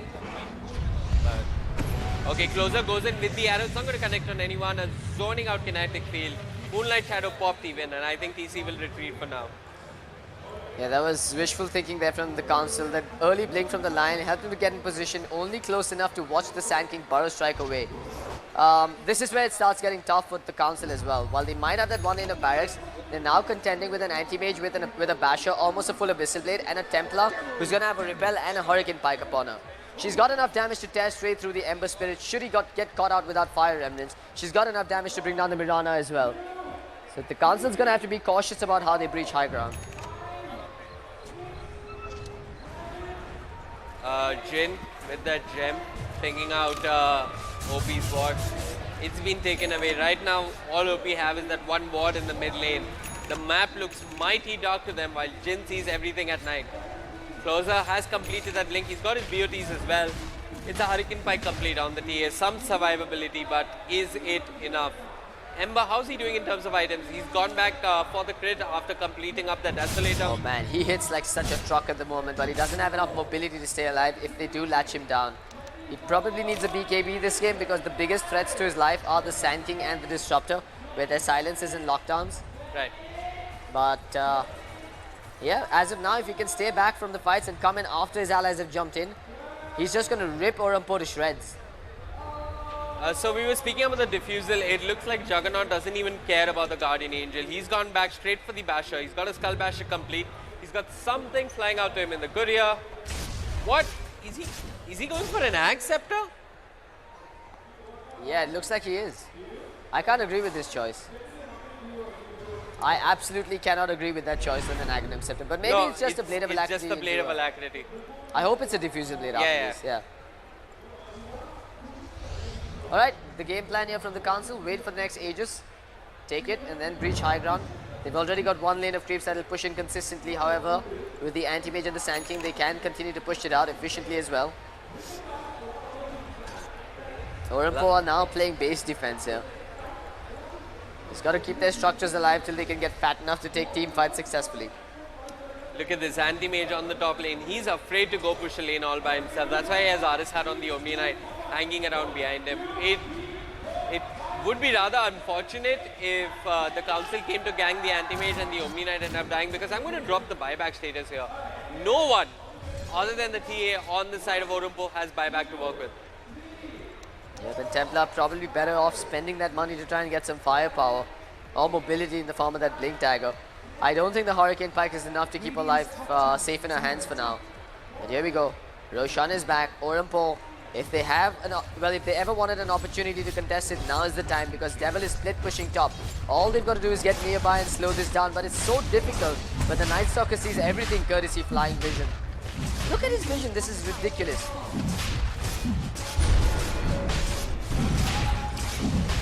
Yeah, it looks like they're not going to contest. They're going to try and push in the base. Anti-Mage, Hex up, TP rotations are coming in, but an immediate repel, and I think Anti-Mage will be fine. But will Omni Knight live to tell the tale? No, he won't. He's been stunned, he's been brought down. Len hitting like a truck with that Desolator, and now he's got like 31 minutes left. Yep, just 2 deaths to his name. It's been a very impressive performance coming out from Len and this Jin Night Stalker. Closer, hits the Harrow, doesn't connect. Incognito sidesteps it by a mile. Incognito is sitting at 2.5k gold on the TA. You think Blink's the choice, or BKB, or? I want to say Blink. I definitely think he needs that Blink. Okay. Or maybe even just a Manta to shrug off the Night Stalker silence. But here we go, the Council. Aegis in hand, a death on the Omni Knight, and a lane of barracks in their favor. They'll look to claim another one. There is a fortification, but the Manta illusions have already been expanded. He dodges the Burrow Strike. There's no opportunity to bring him down quickly. Now the arrow will be sidestepped. Oh, the chains and the crit. That's Sand King. He's forced back to the farm for now. Or at least towards the Omni Knight. Yeah, well, it's a good thing the Anti-Mage did manage to push out the top tower, because he's given some momentum to the creep wave in the top lane. Anti-Mage jumps in with the repel, takes an Omni Slash, pops the Manta. There is a bash, and there he's been silenced up, brought down. The Council are running forward, but there's a beautiful Sanctum and a kinetic field. But Ember Spirit brings down the Omni Knight, brings down the Disruptor. The Night Stalker will fall, but Sand King will fall as well. Incognito uses the Hurricane Pike. He's not going to still survive. He's been brought down. The Aegis was popped, a gem on the deck, a buyback from the Sand King. OP fighting with all they have. Orampo, I mean, what was the call there? They figured they'd jump in and try and create some space, get some spells thrown towards the anti-mage while his repel was online. Little did they know that Juggernaut had just blown out his diffuser blade a moment earlier. He did not hesitate to pop the Omni Slash and then followed it up with the diffuser blade. Juggernaut punishing Devil for that overextension quite heavily. Orampo did fight back though. They did hold on to their line. The Night Stalker is dead and with him goes the vision advantage, while the tier 3 tower still stands. A costly defense. It did cost them a buyback on the anti-mage as well, but it's a defense nonetheless. And Orampo hangs on for dear life. I think it was fine. I mean, I think the idea was that the anti-mage draws everybody towards him and Sand King gets to Epi. But the anti-mage was brought down so quickly. The bash did connect in the midst of that Omni Slash. There was a stun, there was a silence coming out. He was X'd, he was fingered, and there was nothing he could do. He was brought down, forced to buyback. Sand King ended up falling as well. And TA lost her life too. I think pretty much everyone died on the side of Orampo. Not too sure, but there were a bunch do of know that the two casualties, supports died. Anti-mage bought back. Both, so Sand King and anti-mage both bought back. Templar Assassin ended up dying as well. And all they really got was a kill on that Night Stalker. It wasn't worth it by any stretch of the imagination for Orampo, but they do buy themselves a little more time where they can keep pushing out and keep their base and their hopes in this game alive. Right.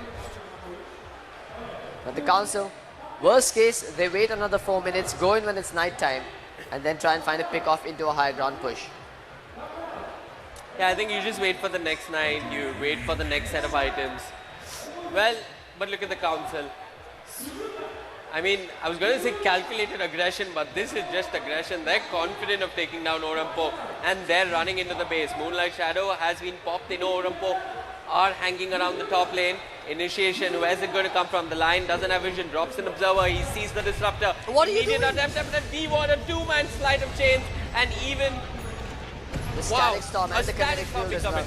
You've got a Guardian Angel thrown down. Git got immediately dispelled off with the Diffusal Blade. They've got the kill on the Sand King. They're coming back for the Devil Juggernaut, the Anti-Mage. He's down. Double kill for Deaths. They're going for more. Incognito with the Hurricane Pike and the BKB, but can only use it to run a repel on a BKB.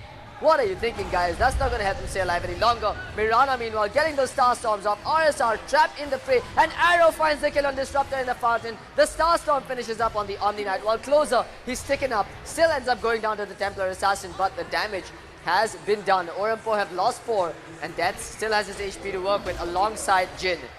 They didn't get another lane of barracks, though. Yeah, beautiful play coming out from TC. That's... The chains combo with the Sleight of Fist was so beautiful coming out from the Ember. Who expects an Ember to start at battles off? But I must say that this Disruptor has not got one Static Storm on point. I think he got one on the Mirana earlier and did secure a kill, but beyond that... All of that started because the Sand King blinked in to try and de-ward this. Why would you do that? You saw the ward being planted. It didn't just appear out of nowhere. You knew that there was someone in the vicinity, and you know there's guys like the Ember that can latch onto you from range. That's now essentially costed his team mega creeps. Orampo, there's no sugarcoating it. They've lost game 1. There's nothing they can do to fight back from this. Anti-Mage can't push out 3 waves.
not making comments on that. But you, bro, you need to come here. Come, quickly, quickly. Such a happy team, such happy faces. It's a joy to see esports pick up so well in this country. All right, so I need to know from you, when can you gift me that Juggernaut Arcana? You want to pay me $120? No, I can give you love. I got enough of that. Hey, you can't do that. But well played, man. Well played. Well juggernauted, if juggernauted was a word. But tell me, what played so well for you guys in this round? Well, I would say the opponents are not. Oh, I would say the opponents are not playing up to our expectations, but we expect a good fight from them in the next game. Bugles being blown here. It's a straight up challenge, dude. Up your game. We are here to fight you, and that's how professional Dota should happen. Awesomely played, guys. Wonderful. I think you guys have a break, so I won't keep you on stage for long. Congratulations for the first round win. All right, go ahead. We'll see you in some time. Well, that was the first round. That was the winning team, the council, all the way from Bangladesh. Let me remind you, this is happening live at the Bangalore Comic Con at the ESL India Premiership Challenger 2. Now, what else is happening? Let me tell you, we have a prize winner. Of course, that is if they win that, and they cosplay as a CSGO and a Dota 2 or a Dota 2 character, and they get to go to ESL 1 Genting, Malaysia if they win. We also have a Just Dance Championship happening in some time. We have a CSGO final happening, and then, as you can see, this is to be given. These beauties which determine what team goes to Delhi to take place and take their place in Masters. So, ladies and gentlemen, I'm going to be here throughout. I'm asking you, when are you going to come here and become part of this awesome, amazing experience? I'm going to be signing off for now. I'll be back again soon. Stick around if you're on Twitch. We're going to be broadcasting live. And let me tell you, this event has been brought to you by Nordwind Gaming, Asus ROG, HyperX, and, of course, our broadcasting partners, Twitch. I'll be back soon.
doing what he can, but the fact the wall, both of them, the green ball's dropping, the GG has been called. It's going to be Venom with a spray down. 2 quick kills. He's going to save himself, but he's going to get the kill though. But Venom just gives the quad kill.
All right, people, this is it. The second round for the ESL India Premiership Challenger 2. Now, the round 1 was won by the council all the way from Bangladesh. They practically killed it. Orampo has one chance, and one chance only to redeem themselves and get back in the fight. So, all the best of luck to both the teams here. And my casters are ready. CloudX and Vivek, they have been through the game. They can't believe what they're saying, and they've been at it since yesterday that, hey, this team kicks ass, but the other team needs to pick it up too. Now, before we went on to the break, the council laid an open challenge. You need to up your game, is what they said to their challengers and their opponents. So I really hope that happens. I hope the people watching us on Twitch, this live stream, know that they are in for a treat. I'm here signing off. Over to my casters. CloudX, Vivek, wave to the crowd and the camera, people.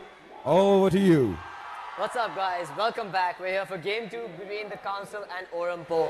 Before we go any further, RIP ears, guys. Sorry for the ear bleed. But yeah, in all seriousness, before we go any further, a big shout out to the crowd that's standing around here to watch, and the big shout out to the guys on Twitch watching as well. Your energy gives us energy. The council and Orampo, game 2 here. What are we looking at today? Who's coming out ahead? I'm going to hold on till the draft at least, because anything can happen. This time, Orampo, they're switching things up. They're banning out the Sand King, something that they have been picking up time and time again for Git Good in combination with the Omni Knight. So this time they're going to pull out one of their Satya drafts, so to say. They're going to bring something different to the party. Council will go back with what they've had success with, the Juggernaut, and gosh, he had a Butterfly, Skull Basher, Manta Style, Diffusal. What else? I want to see... Barrel Fury. I actually want to see the Skyrath Major. Orampo has left it in the pool. The council picked it up once. I want to see them pick it up again and run it as a core. It's such a risky drop. It's such a risky playstyle picking that Skyrath as your mid. But if it pays off, it makes for some very flashy plays. I'm still maintaining that they're going to a game 3. I think Orampo is definitely taking this one because they're going to come back all guns blazing. But the council, they've proven us wrong time and again, and have proven to be the superior squad for the for the entirety of yesterday and for the most part of today. Let's see if they can keep it going, as they're now facing off against the second grand finalist. Well, you're saying game 3. I have a feeling we might get done with game 2 itself. But once again, I'm going to reserve my judgment until the draft has been done. Orampo, first 2 picks, they can pick up something like the OD and the Draw. It's there in the pool. OD, Draw. Yeah, but OD was actually, I think OD was entirely ignored last game. No, that was not the last game. That was the second semi-final. Slaughter will be the opening pick. Closers go-to hero is now not going to be a part of his lineup. It's going to be Orampo that picks it up for themselves. Let's see what they go with as their second choice here. Dual lanes have been working for the council, not so much for Orampo. They were kind of expecting dual lanes from the council themselves. They said, fight fire with fire. We'll send a dual lane your way.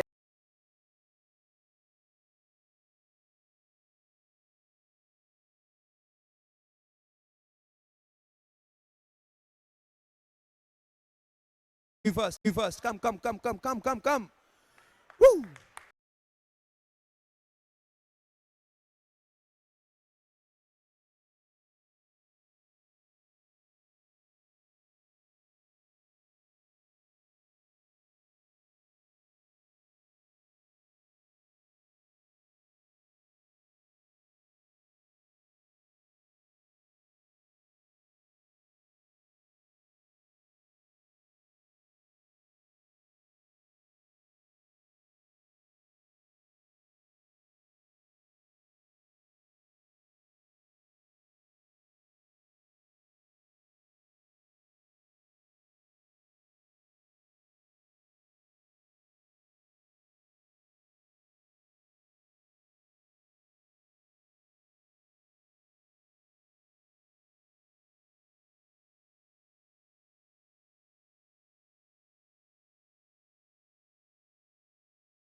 squash the negativity here, showing that they can beat the best of the best in Indian Dota at Challenger Cup number 2. I'm interested to see if they can make it to the Masters. Right, we have a reconnect and we have an Omni Knight getting picked up. We're remaking the game, folks. We're going to remake and...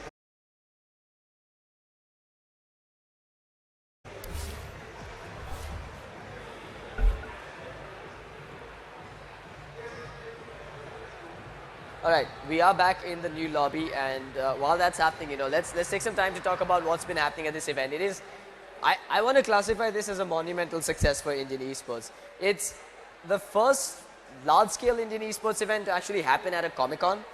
This is the ideal audience to be sitting in front of and broadcasting Dota. I mean, it's Bangalore. Bangalore's the Dota city. Counter-Strike gets some love, more love in Mumbai, more love in Delhi, but I feel like Bangalore is a Dota city. It's also a mix of cosplay and gaming culture. You've got folks walking around in Crystal Maiden cosplays, folks walking around. I believe there's some Vengeful Spirits coming in today as well. Some cosplayers also going to be going to ESL Genting, from what I understand. Yeah, I think opposed to gaming tournaments where we just see a token cosplayer every now and then, Comic-Con has a lot to do with cosplaying and they take it very seriously. I've seen at least 15 cosplayers. I've seen one guy do a bad impression of Trump, where he just cut a mask and put it on his face and roamed around with a red button in his hand. No, man, that was an Attack on Titan meets Attack on Trump. So he wore a Titan mask and then he put on a big suit, a Donald Trump suit, and walked around with an Attack on Trump sign. It's genius. Absolutely genius. I haven't seen Attack on Titan, so I didn't get the reference, but I saw a few folks in the audience smiling anyway. All right, so the Council and ORAM back again, the draft, just as we left it. I believe we should have the same bans and picks coming out so far. Yep. Tinker Void getting banned out by the Council, and ORAM banned out the Sand King, and I'm not sure what the secondary ban was. Gosh, that's one serious Arcana stuff. Yeah, there's some really amazing cosplay. Yeah, there's some really good cosplay happening. In fact, we had breakfast with that same Crystal Maiden earlier today. Oh yeah. There's a question she's told me not to ask when we meet her. What is it? I think we should tell everyone so everyone else can ask that question and not us. No, I think we'll keep that private. We'll keep that private. All right, back to the game, Vivek. In all seriousness, this is a matchup that holds a lakh. It's a difference of a lakh between the second place and the first place. The second place gets 50,000. The winner gets 1,50,000 rupees. Sometimes we wonder why we're not players ourselves. There's a total prize pool of 9 I mean, lakhs I know here. why I'm not a player myself, but I don't know about you. I'm very sure why I'm not a player. All right, so we have a Tinker ban, Void ban, Chen ban, ORAM still banning that Chen. I mean, we've talked about this at length. I don't think that Chen is worthy of a ban here, but maybe the council just commands that much respect with that hero. It's sort of like a Chen ban versus Puppy. You don't want to give him Chen regardless of how badly the hero has been nerfed. Absolutely. Puppy does pick up a lot of Chen and he has a lot of impact with it. And I'm really itching to see one of these council games where they have picked up a Chen, and I want to see how they execute it. What are they exactly doing with that Chen?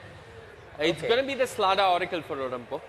Yeah, this I can get behind. This I absolutely love. Oracle coming in with the Slada means that they've got that defensive layer coming on top of the Slada jumping in. You've also got a possible lineup that could include a Huskar, maybe even an Ursa Warrior.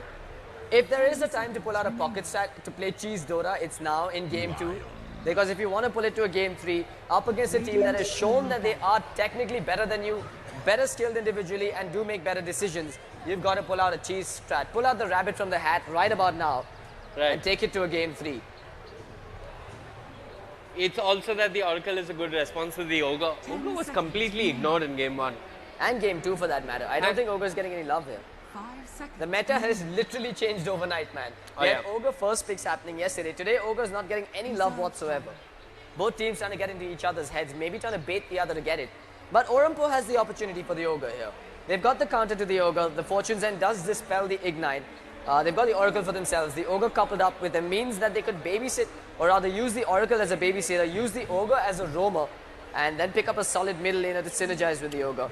The thing is, the Ogre... Oh, look at this. Respect being shown towards the council. They'll ban out the Night Stalker. Now council's got to pull out another cheeky hero that's not in the meta but is effective in their hands.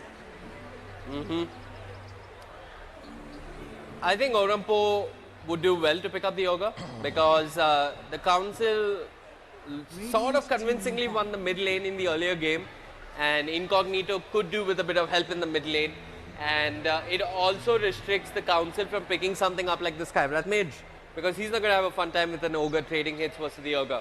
But what Council could do is, if Orampo pick up the Ogre, they just pick up the Undying and make one of the other lanes an absolute nuisance, and then Ogre has to choose. Yeah, we've seen the Undying coming out at the hands of Council earlier on as well. That's how they took their semi-final victory over Kuroko no Dodo. But Orampo probably have something up their sleeves to deal with that Undying if it does come out. But my primary concern here is a last pick Huskar from Orampo. If the Council doesn't read this correctly, that could throw such a wrench into their plans. Right. We've spoken about how the Huskar is that looming threat. You know, he's always just standing over your shoulder, but you don't realize he's there up until he stabs you in the back. This is the kind of draft that just sets up for a Huskar last pick. I mean, there is one way to deal with the Huskar, like you make his laning phase really horrible. And the Council do excel in that. They contest lanes very hard early on, they lane unconventionally, they're almost always winning the laning phase. So if the Huskar does get picked up by Orampo in their last pick, the Council do have answers to the Huskar. Anyways, Orampo, what are they going to ban here? Probably the Visage, something that the Council do like to run a lot in their offensive dual lane. Right, Orampo, 45 seconds to go.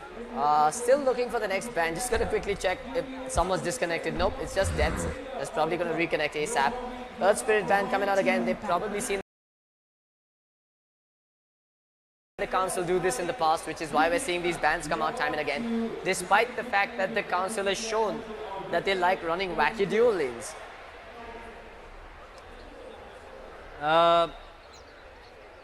The Council has to choose, do we ban out the OD or the Huskar? I think they banned the OD. They've been doing it so far. It is Orampo's pick here. And in fact, yeah, why not both for Orampo? OD is great versus, well, OD is just great in almost every situation. Huskar is great with the Oracle. Huskar is even better with the Slaughter. If the Council doesn't ban either, I think Orampo could get both, or we could go one apiece. I mean, yeah, OD is actually pretty good versus the Huskar now that I think about it. Pure damage from the Arcane Orb. Sanity's Eclipse, not the best, it's magic damage, so it doesn't do too much versus the Huskar. But of course, the Astral Imprisonment can be used as the tool to kite around him. We have a Morphling ban though. And again, one more thing that needs to be pointed out, Shadow Demon is getting no love whatsoever in these drafts. He's not being picked, he's not being banned. No one wants to go Shadow Demon Illusion strat up against a Lion first pick. 10 seconds remaining. Orampo could still pick it up if they want to. 5 seconds remaining. I don't think so. I don't think they will, but I don't think you want to go Oracle and Shadow Demon on the same lineup.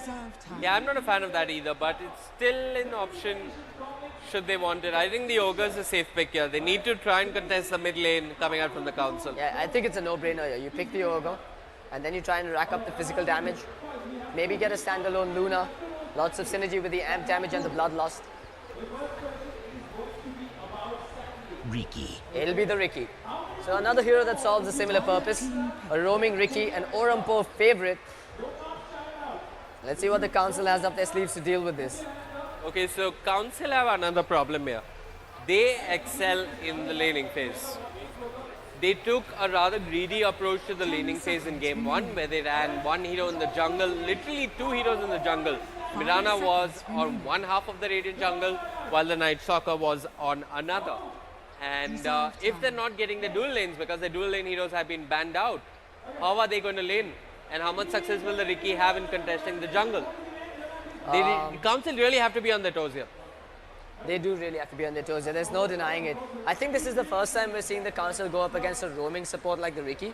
Right. So it's a new response that we're going to have to see from the Council. It's a new kind of play style that they'll have to bring to the table.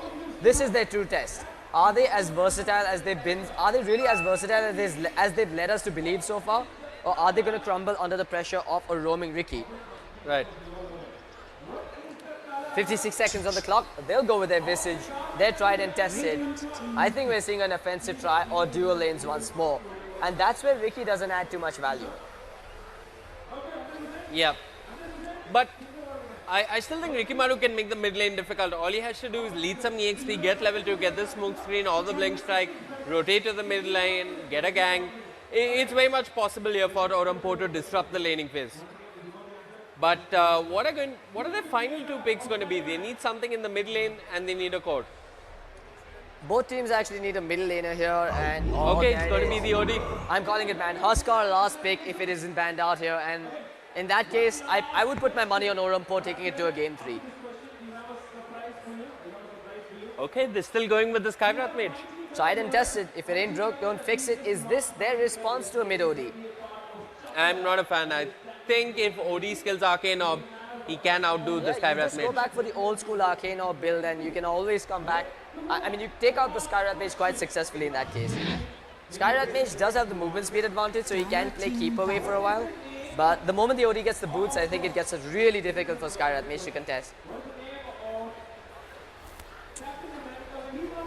Last bans on the board. You have a Nyx Assassin being removed by Orampo, so they're not giving away the counter to the OD. I think Council bans out Huskar or Draw. They have to ban out that Huskar, man. I am so confident that Orampo is going to claim it here. Last ban on the board for the Council. Reserve time. With 53 seconds on the clock, what do they really choose to ban out here? I mean, if not the Huskar, they could consider getting... Okay, they take out the Life Sealer, so no Infest Bomb setups coming out. We didn't quite see that, but I think it's an effective ban. Yeah, I think it's a smart ban coming up from the Council. Rather effective, but Huskar still in the pool. I don't know if Orampo plays Huskar. I've never seen them pick it before, but now's a great time. 10 seconds remaining. Yeah, it's got to... I really hope it is the Huskar, regardless of how much we're harping over it. 5 seconds. I think the Huskar will be the right choice here. The Council, meanwhile, they're looking for an off laner right now, or a dual lane with the Visage. Undying is something they could go with, a core Undying for that matter. Alternatively, I think they go Axe. Here? Yeah, I guess the Axe does work here versus the Riki as well. Or because you let Huskar through the pool, pick up the Timbers for yourselves. That's true. But are they really aware of this Huskar coming out? Are we overthinking this? It could be. I haven't seen Huskar in the Indian scene in a while, in a competitive game. Alternatives include the Slock and the Sven. I'm going to say yes. Yes, I'm loving this. A Centaur last pick. The last time I saw a successful Centaur was from the Danish team, Imperials. Yep. Ace loves to run the core Centaur, and he chooses to skip the Blink Dagger altogether. Yep, versus the Shadow Demon Luna, he did have some success. And he went E-Blade later on. Was doing a lot of damage with the double edge and the E-Blade. And was an absolute beast to deal with. Couldn't be brought down. Reserve time. 10 seconds remaining. But getting that hoof stomp, I mean, it's not surefire initiation. The cast animation is a bit of a giveaway. Orampo go with those. You did bring this up in the earlier phases of the draft that the Oracle does couple really well with the Ursa. And it's going to be the Ursa for Orampo. Whose draft are you favoring? I am favoring Orampo right now. I love the Ursa with the Oracle. It's a very similar strategy to the Huskar with the Oracle. You get that last hurrah of physical damage coming out with the Ursa getting that false promise upon him. But as for the Council, I think they still have the tools needed to deal with this. Ursa is great versus the Centaur War Honor. He can bring him down quite comfortably. That said, Visage is good versus the Ursa. You get the Great Shield to kite around him. You get the Soul Assumption to burst him down before he gets the Enrage online. But I don't see a response for the OD right now. 10 seconds. You don't? Yeah. I'm really worried to see Skywrath go up in a mid matchup versus the OD. With the roaming Rikimaru, it's going to be tough. It is definitely going to be a tall order here for them. I don't know if I want to say this is a hands-down victory coming out for Orampo though, because it's painfully obvious that I'm favoring their draft here.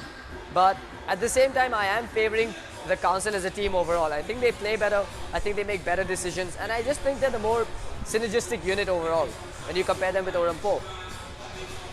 Yeah. Orampo started off fine, but some of the lanes were going awful. The TA lost the mid lane. And yep. Well, meanwhile, there are shoutouts coming out. Len wants a burger treat. I wouldn't mind some burgers as well after this one. it's a bittersweet moment because this is potentially the last game that we're going to be casting here on the main stage. It's been an absolute blast casting the ESL India Premiership so far. In fact, we've been doing this all the way since March, I think. That's when the tournament began.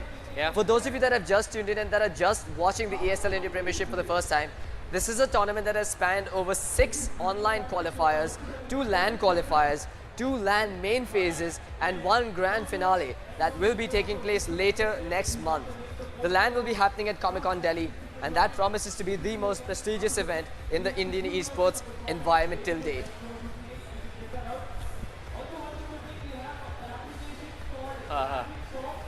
So what does Orampo actually mean though? And Incognito said it means move aside. They can hear us. I think they can hear us. Oh no, he actually... Okay, he called it. So I remember we were actually Googling their name back when we were doing this online. And since you're the Chennai boy, you can probably elaborate on where it comes from. I'm not the Chennai boy, yeah, whatever. But Orampo means move aside. Oram means go to the corner or side, and Po means go. Meanwhile, they're just a bunch of old people sitting around in a council desk. I wonder what prompts that name, the council. Yeah, we'd love to know, what is the council, I mean, where does that come from? Anyway, whose draft are you favoring once again? I already mentioned this. I'm favoring Orampo's draft big time. Okay. Good initiation. In theory, I'm looking at an early game dominated by Ricky's rotations. I'm looking at a mid-game team fight dominated by Slara's initiation on the back of an Astral Imprisonment. And Ursa to deal with the Juggernaut's Blade Fury, Ursa to deal with the Centaur's tankiness. Right. I think that the council rely a lot on winning the lanes early on. I have not seen a game where they have not won the lanes, and this might be a game where they don't win the lanes. What happens afterwards for the council? Are they able to mount a comeback successfully? Is the Skyrat Mage able to recover? Is he able to have any impact without the Atos and the Yules? We'll have to wait and watch. Because TC, they're all about winning lanes and building momentum from there and snowballing, taking towers, taking objectives, taking ages, moving high ground. If that momentum is not given to them in the early game, how do they respond? I don't know, man. I mean, early game momentum is everything. Centaur's got to get himself his early core items online quickly. I mean, the council's got a good early game lineup themselves, right? The Visage is really good versus lineups that want to push early and fight early. The Soul Assumption really helps to bring down heroes that are jumping upon you aggressively. As for Orampo, yeah, I really think Orampo has the early game down to a science. Council's gonna have to make some big plays, some flashy rotations as well to actually come out on top. Yeah, very quickly, Ricky moving through the jungle before the ward or the sentry was dropped. Let's take a quick look at Crew's side on the side of the council. The Lion had 2 sentries. He gave it over to the Skyrat Mage, gave 1 observer to him as well. No dust for the moment because they're probably going to be running dual lanes. Visage starts out with 2 mangoes. Does have some HP region to work with. Can spam that Soul Assumption if need be. RSR completely scouting out the dire jungle on the other side. Yep, Get Good meanwhile on the Slara starts off with the Iron Talent for himself and is looking to get an early Blink Tiger. It is looking like an offensive tri-lane though from Orampo. With an OD, is that even a thing? No, it's an offensive tri-lane with Devil. RSR is just going to be roaming about and the council's going to have to make some plays on him. I mean, it's all going to boil down to whether or not the council decides to switch up their lanes and move towards the top side. They want to contest this dual lane with the Ursa and the Oracle, but they don't want to do it at the cost of their middle lane getting shut down by a Ricky. The battle begins. Someone scribbled sub on my mini-map.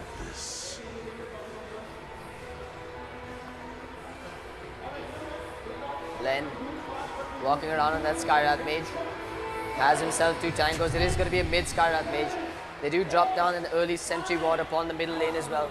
And unfortunately, they won't find a D ward, but they will spot out Ricky's rotations should he choose to come in. But RSR is looking to snipe that courier. The courier, however, will stay on the slope. Yeah, Animal, he's taken over courier duties here. He's walked all the way back to pick up that salve and ferry it all the way to the Skyrat Mage. But this mid matchup, however, Incognito versus Kaivat Mage, I think the OD should come out on top. He's chosen to level up the Astral at level 1, which is fine, I guess, but I assume he'll be putting more points into Arcane Orb as the game progresses. Yeah, as the laning stage progresses as well, the sentry battle continues. They will deward the Riki sentry, but this sentry is a little too far behind, which means if the Riki skirts around this general area here, Skyrat Mage could be punished for walking up the slope like this. Top lane, how's the CS looking early on? I mean, everybody's off to a fair start here, but the Juggernaut not getting the dream start he's hoping for. But he's slowly catching up underneath this tower. The Council, they're running their usual dual lane, Visage and the center, versus what seems to be a solo Slada. Yep, Slada, like we pointed out, does have the Iron Talent, so he has no intention of sticking around here for much longer. He does plan to bail as soon as he can. Meanwhile at top, looks like they're wrapping around on Animal here. RSR looking to score first blood. Ursa's running at him but can't get in range in time. And neither can the Oracle. Yeah, it looks like they switched the lanes up. Centaur's gone up to the top lane. They assumed it would be a safe lane Ursa. They wanted to lane the Centaur versus the Ursa. They ended up finding a Slada, but they're resetting their lanes. And the Council, they do focus a lot on getting off to a good start. Speaking of good starts, Skybrat is dishing out a lot of harass on the OD in the mid lane. OD, well, will he end up securing the region rule? RSR trying his best to distract the Skybrat mid. The region rule was cancelled. Len dropping low. RSR, he's only level 1 and Astral keeps the Skybrat in place. Is this first blood? The Astral does its damage and it's first blood going the way of the OD. The Riki having an impact early on. Meanwhile at bottom lane, they're going for the Ursa. Juggernaut starts off with the spin. They've got the Grave Shield to slow him down. Devil trying to make a break for it and does get away. So they will dodge that bullet. This has essentially turned into a tri-lane with a Slaughter in the vicinity. Annibal locked in position. The two-man crush comes out. Devil focusing the wrong target. The soul assumption charges will start to stack up again. But Animal, he's still making a break. Devil's been slowed down. He crushes the ground in anger but can't get anything done. The soul assumption charge is now taking down again. The soul assumption thrown. Visage kills off the Slaughter. Devil has another Earth Shock, but Animal with the Mango into the Hex. Slows down the Ursa's onslaught. Ursa, what have you done? He turned around on the creep. And Animal will die to Roshan's swipe. Devil's in trouble again. Blade Fury coming out. He's out of range though. And Devil will manage to get away. Windlace OP. Yeah, the Windlace boot's paying off, but it looks like the Council are not done. They're trying to chase further. Soul Assumption. He hasn't got mana. Sorry, he used the Grave Shield, didn't have mana for the Soul Assumption, and Devil retreats safely. So RSR is actually leeching EXP at mid now, while the OD is being sent all the way back to base. So after that first blood, Skyrat's going to be able to get some sort of recovery here in the laning phase. While Get Good on the Slaughter, he's duking it out one-on-one versus the Centaur.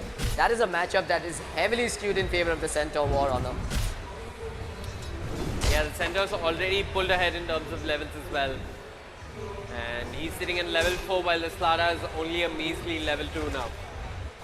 The lack of a stout shield on Ursa is causing all sorts of problems here for Devil. It allows Jin to come in and auto-attack him down to low HP. And he's almost chewed through all of his consumables as well. Just the odd auto-attack with the Blightstone, doing so much work versus Devil, allowing deaths to rack up the CS. He's up to 14 CS. Ursa is keeping pace, but you got to remember, this is an offensive dual lane that the Council are running, and one that should technically be falling behind. Look at top lane. There's a stun Centaur under the tier 1 tower. He's going to take a few hits, but he can afford to tank this up. Gets the stun, gets the double head, scores the kill, and Fairy fires up to make an escape. Closer with the plays. Yeah, neat stuff coming out from the Council here. Smart movement coming out from the Centaur. He had to judge which direction the Slaughter would move in so he could get the hoof stomp off. Executed it perfectly. Got the double edge off as well and popped the Fairy Fire just in case. RSR with an Arcane rune on Riki, one of the most pointless runes on this hero in my opinion. He's now going for the Council for the backstab here. No sentry wards, no detection available. This could be a kill going in favor of ORAM if only they can play their cards right. They've got to silence that Visage and bring him down before he can fire out a Soul Assumption. Else, the Council turns it around very quickly. Ursa looking to go forward, but he's got to be careful. Oracle taking a few more hits from that Visage. Look at that bird, man. He's just laying his claws straight into Senjun, and he's brought him down to half HP just with raw auto attacks. Here we go though, RSR jumps in, they do get the Soul Assumption off. They will get it off rather as he's out of the smoke screen, fires it up, and the Blade Fury finishes the job. Ursa's going to be next in line to drop. And it's the Juggernaut claiming a double kill, the Council taking a commanding lead here in the bottom lane. Yeah, I think OP don't realize that they can win a fight versus a Visage without something like a false promise. Soul Assumption is just so much damage. Top lane, closer. He's getting closer and closer to his fountain, but he's fine for the time being. No points in the bash for the slaughter means that the center should be just okay. Look at him, he's at 1600 gold. He's getting his Blink Dagger way before Mid time. lane, he's killed the Arcane off. He did get silenced by the Skywrath, but he was brought down in the end. OD secures the kill. And Len, he is lagging in terms of CS. He's sitting at 17, 1 CS behind the slaughter, not having the most fun time in the mid lane. I think this is what ORAM should be doing more of. They've got to be looking to focus down this middle lane. Because if they do manage to draw the Lion's attention towards mid, that's when the Ursa and the Oracle can try and make a play on the Visage and the Juggernaut. But it's getting a bit too late. Juggernaut's getting close to level 6, and once he's got that Omni Slash, nobody on this lane is safe anymore. Yeah, good movement coming out by Arasar on the Rikimaru. He knew the 4-minute, the clock had just hit the 4-minute mark. The sentry would have probably timed out. There is a sentry in mid. He jumps in onto Len. He gets silenced, takes a concussive shot, takes an Arcane Bolt. Defensive Astral coming out. Lion walking in. Is this a setup for an Impale? Yes, it is.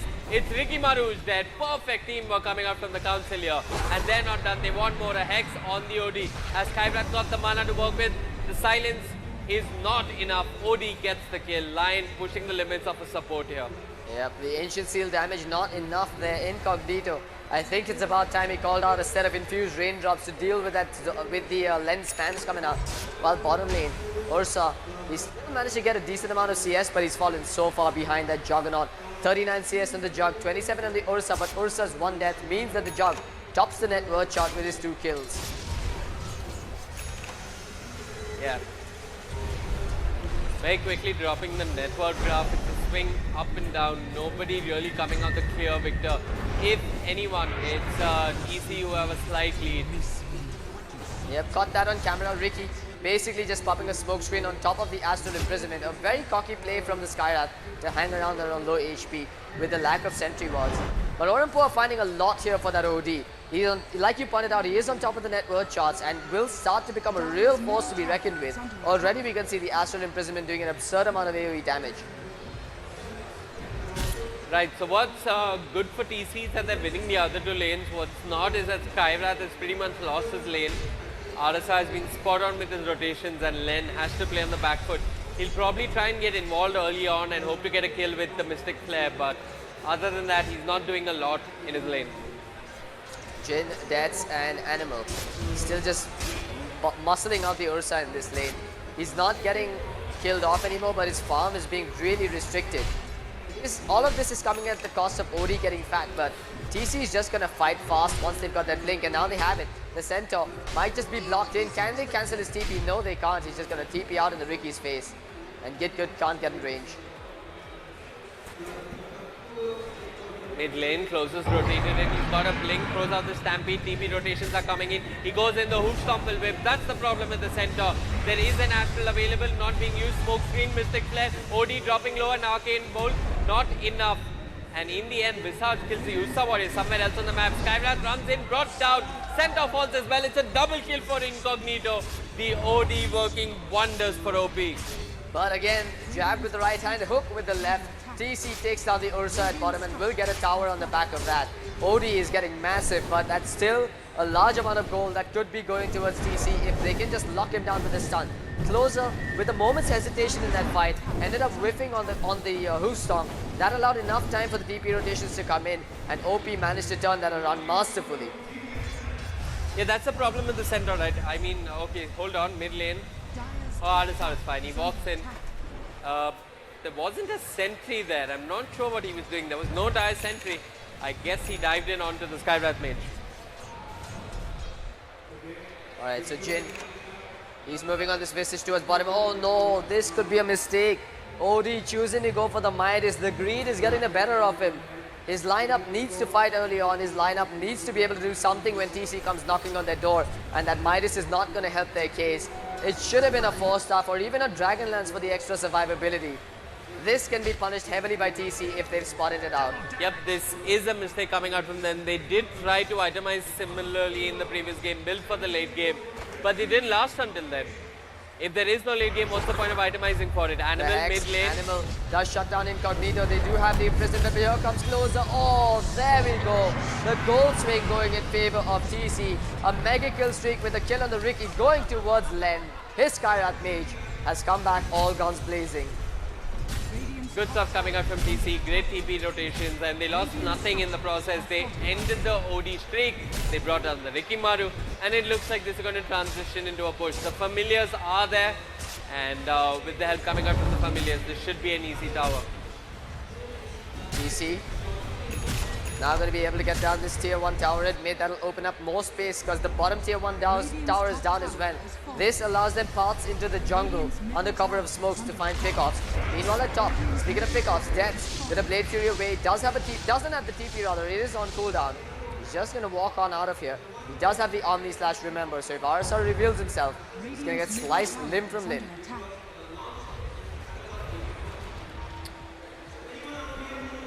I think RS has had a good impact in the laning phase. I think it's time when he starts moving into the enemy jungle and starting out TC as much as possible. He's completed his phase boots, so he is bringing some damage to the table. How's the Slara doing? Well, he's getting there. He will have his blink soon enough. So OP will have initiation. This is a much better start for OP than game 1. Yeah, definitely is, but TC, while they might be going blow for blow in terms of EXP, the net worth chart has just gone heavily in their favor on the back of this 3 tower takes downs, and oh, Slara, not now, not like this. He's going to be cursing himself for sticking around there. His blink has been delayed. Len is truly a playmaker for his teammates. The council really has a potent asset in him. RSR, meanwhile, walking on thin ice. That blink on the center could be put to use if he gets revealed. RSR scouting out the Juggernaut. Juggernaut moving into the enemy jungle. He's completed his Aquila and his drums 12 minutes in. It's a Juggernaut that aims to fight, and TC, they're doing just that. They're grouped up as 4. They pop a smoke. The smoke might dispel because of the Rikimaru. Yeah, but they should have detection on them. There's no detection. This could be a mistake if RSR went there. No, RSR walks out. So this smoke is going to be successful, but they are picking this out. It's almost as if they know what's going on here, and they are going to dodge this successfully. Dire's middle tower is under Closer. His smoke's going to break. He's going to blink up onto the high ground. Will this be a blind stomp? He's thinking of going in. He does get the Astral Imprisonment upon himself. Incognito, again with the Midas, unable to get on out of here in time. But they have managed to escape. No, the Hex comes out. The stun on 3 with the Familiar. Meanwhile, behind, Ricky slows down the fight. Pops the tricks of the trade along with the smoke screen. And look at that. There comes the Fortune Sender. 2-man stomp from the center. But that's not enough. Line will fall. Here comes the Omni Slash. Brings down the Slara. Blade Fury as well. A Soul Assumption was thrown. But the false promise kept the Usa Warrior alive. RSR and company are giving chase. But it's Incognito who's been slowed down with the Rod of Atos. Centaur reinitiates. Missile gets the kill. They're not down. They see RSR, but they don't have detection. Now they do. It's on the Centaur. The double edge was committed. They get the Rikimaru. 3-hero wipe. But TC lose through. They lose the line. They lose the Visage. It's still a favorable trade here for the council. They've got themselves kills on 2 out of 3 cores. That OD is Midas. Man, it's almost as if... I mean, the moment he made it, I was just face farming so hard. That would have been a 4-star for a Dragon Lance. More inch speed, more mobility. Might have helped him stay alive long enough to get an imprisonment off. Long enough to get a false promise on him.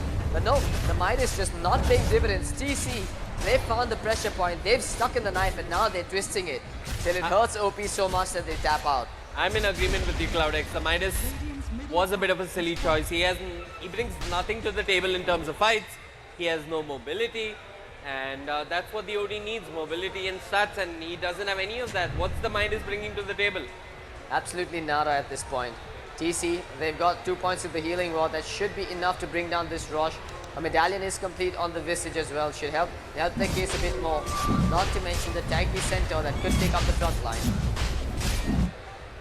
But OP, they know what's going on. They popped the smoke. They're moving into the jungle. I mean, into the Rosh mid. Get good. Hasn't got that blink dagger.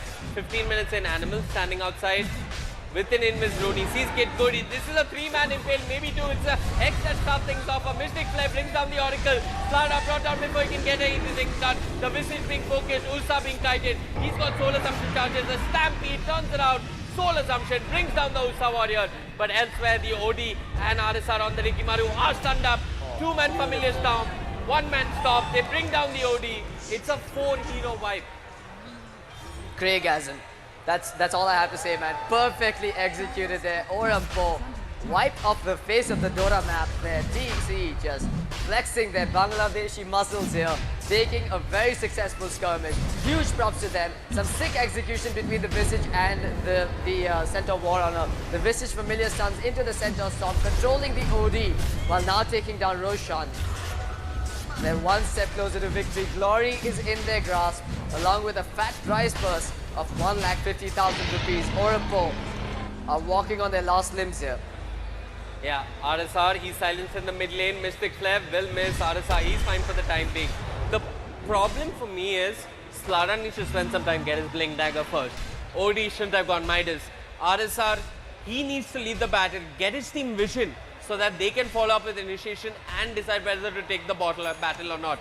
There are sentries everywhere. I don't even know if that really made a difference at this point. TC are outclassing ORAM in every sense of the word here. Their laning phase might not have been perfect, but they had their sights set on getting the Blink Dagger on the center before making bigger plays. They've had their sights set on getting the farm on their Juggernaut. They've now created enough space for him and given him a second life with that Aegis. It's a late Blink Dagger coming out on the Slara. Maybe this could be the saving grace for ORAM, but a 16-minute Blink Dagger is very underwhelming with brown boots to go along with it. Yeah, but we're soon reaching that point where TC may just pick up a gem because they got the Aegis. And what does RSR do in battles anymore? I hope he doesn't sit to farm a Diffusal. I hope he farms something like a Echo Saber which brings some utility to fights. That slow in the tricks of the trade can do a lot. I don't even know what the Ricky is for here. He's basically a walking piece of feed at the moment. He hasn't even maxed out the smoke screen. He's got points into the Cloak and Dagger, which is fine, but he's not leveled up enough to know what's going on. Oh, it's the Lion that's been spotted out, but he's walked out of the smoke screen, whiffs on the Earth Spike, has the Hex, but he's just baiting the Ricky in. But this is a pincer trap. The cavalry has arrived. Lion will go down, but it's space created. They're going to get a tier 2 tower along with this. Yeah, OP are taking a tier 1, but TC's taking a tier 2 bot, like he pointed out.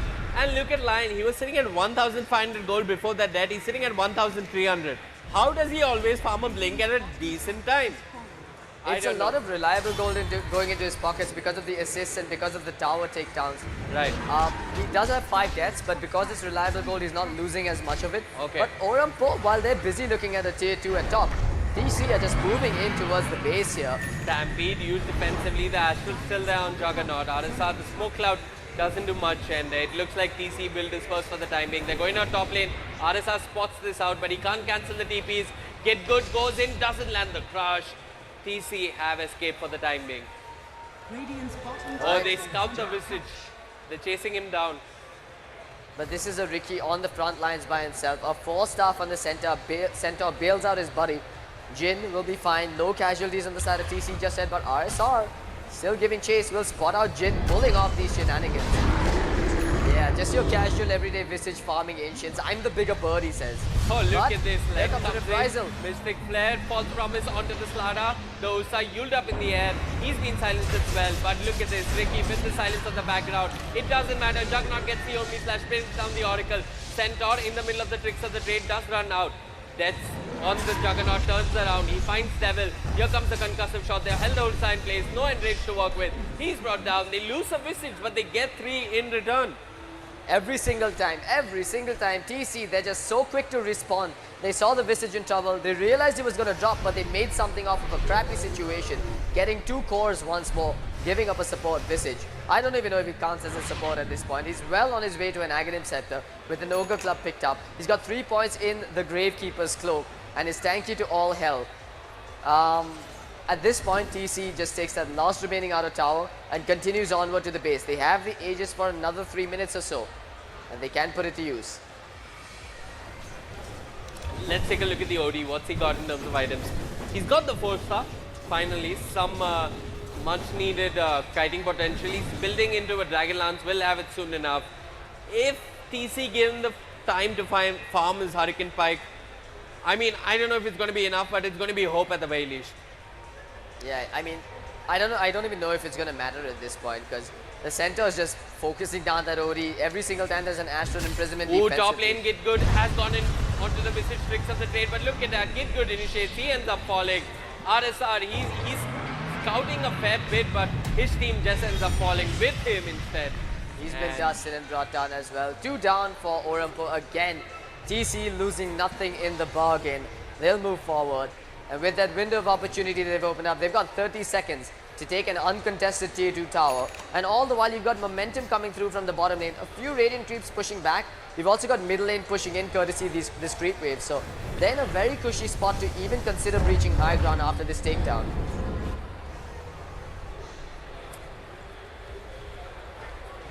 Net worth graph, it's a 10,000 plus lead in favor of TC, no surprises there. EXP tells a similar story, 8,000 plus in favor of TC, and they're going to take the last outer tower on side of OP and probably attempt high ground. They have some time. Okay, the Aegis has timed out, but they might attempt high ground. That's the one thing that they've got working for them. But Juggernaut, he's chosen to switch gears again. He's chosen to go for the diffuser blade as opposed to going back for a Battle Fury. Control, mobility, these are the kind of things that you need to kite around a beast like the Ursa, who has a blink dagger for himself but just isn't packing enough of a punch at the moment. I still feel like TC are susceptible to being brought down. They don't really have defensive supports, and if Devil can pull out an Aghanim Scepter to shrug off the disables from that Lion, I feel like Orampo has a shot here. Yeah, the problem is even the Lion has a blink dagger of his own, so he has some fighting potential to maintain distance with the Usa warrior. And who does the Usa bring down really? The Skywrap Mage is sitting with the Yules. The Visage is tanky as hell. It's a hard game for the Usa. There's a fight breaking out. They will find a pick off here. That's Juggernaut's mega kill streak taken away by Devil. A good 600 gold swing coming their way. And this time, Orampo, they can't believe their eyes. They've walked away scot-free after getting that one. Almost every single time they find a pick off, they get punished. But this time it's a freebie they'll take happily. Yeah, RSR, I must commend him. He's trying his best to get gang started for his team. He's constantly moving around the map, trying to find that one hero is all by himself. The previous 2 times he tried this, well, TC was quick to react, but this time they end a significant spree on Juggernaut and get the kill. Yeah, but TC realized that they were getting complacent. They're now just going to group up. 14 seconds till the Juggernaut respawns, and a fortification will add to 5 seconds when trying to shave off time. Orampo is not going to push the envelope though. They're going to back away. This is what they need to do. Find the stray pick off, retreat to farming, come back stronger for the next bout. If they can keep this rhythm going for the next 3 or 4 minutes, I think Orampo might just be right back into this game. But TC, they're pushing forward now. There's only one objective for them to claim, that is high ground. Perhaps before that they claim the Aegis, because Roshan, his respawn time is going to be unveiled in just half a minute or so. Yeah, it's worrisome if TC lose the team fight now. It might sound unlikely, but it's possible. And if they do, the game is pretty much anybody's for the taking. But TC, they popped a smoke. They're moving into the Radiant jungle. They have got detection. They've got a dust on... I did see a dash. It's on the Visage.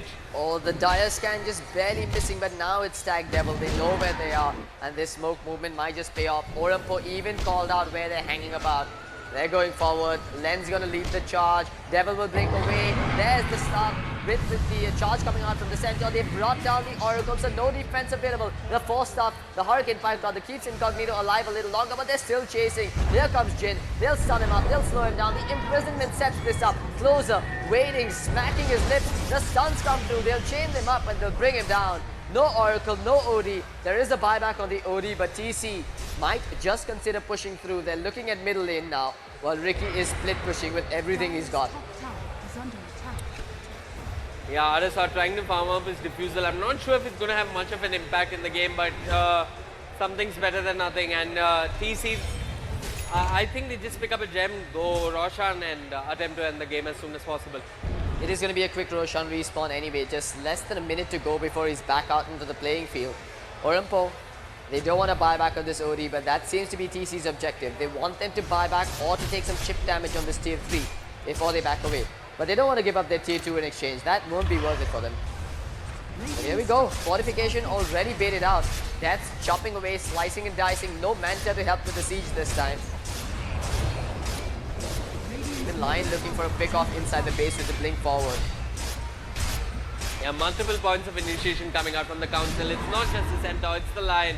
It's even the Atos. Clara jumps in, but he was immediately silenced and brought down. Visage gets the kill.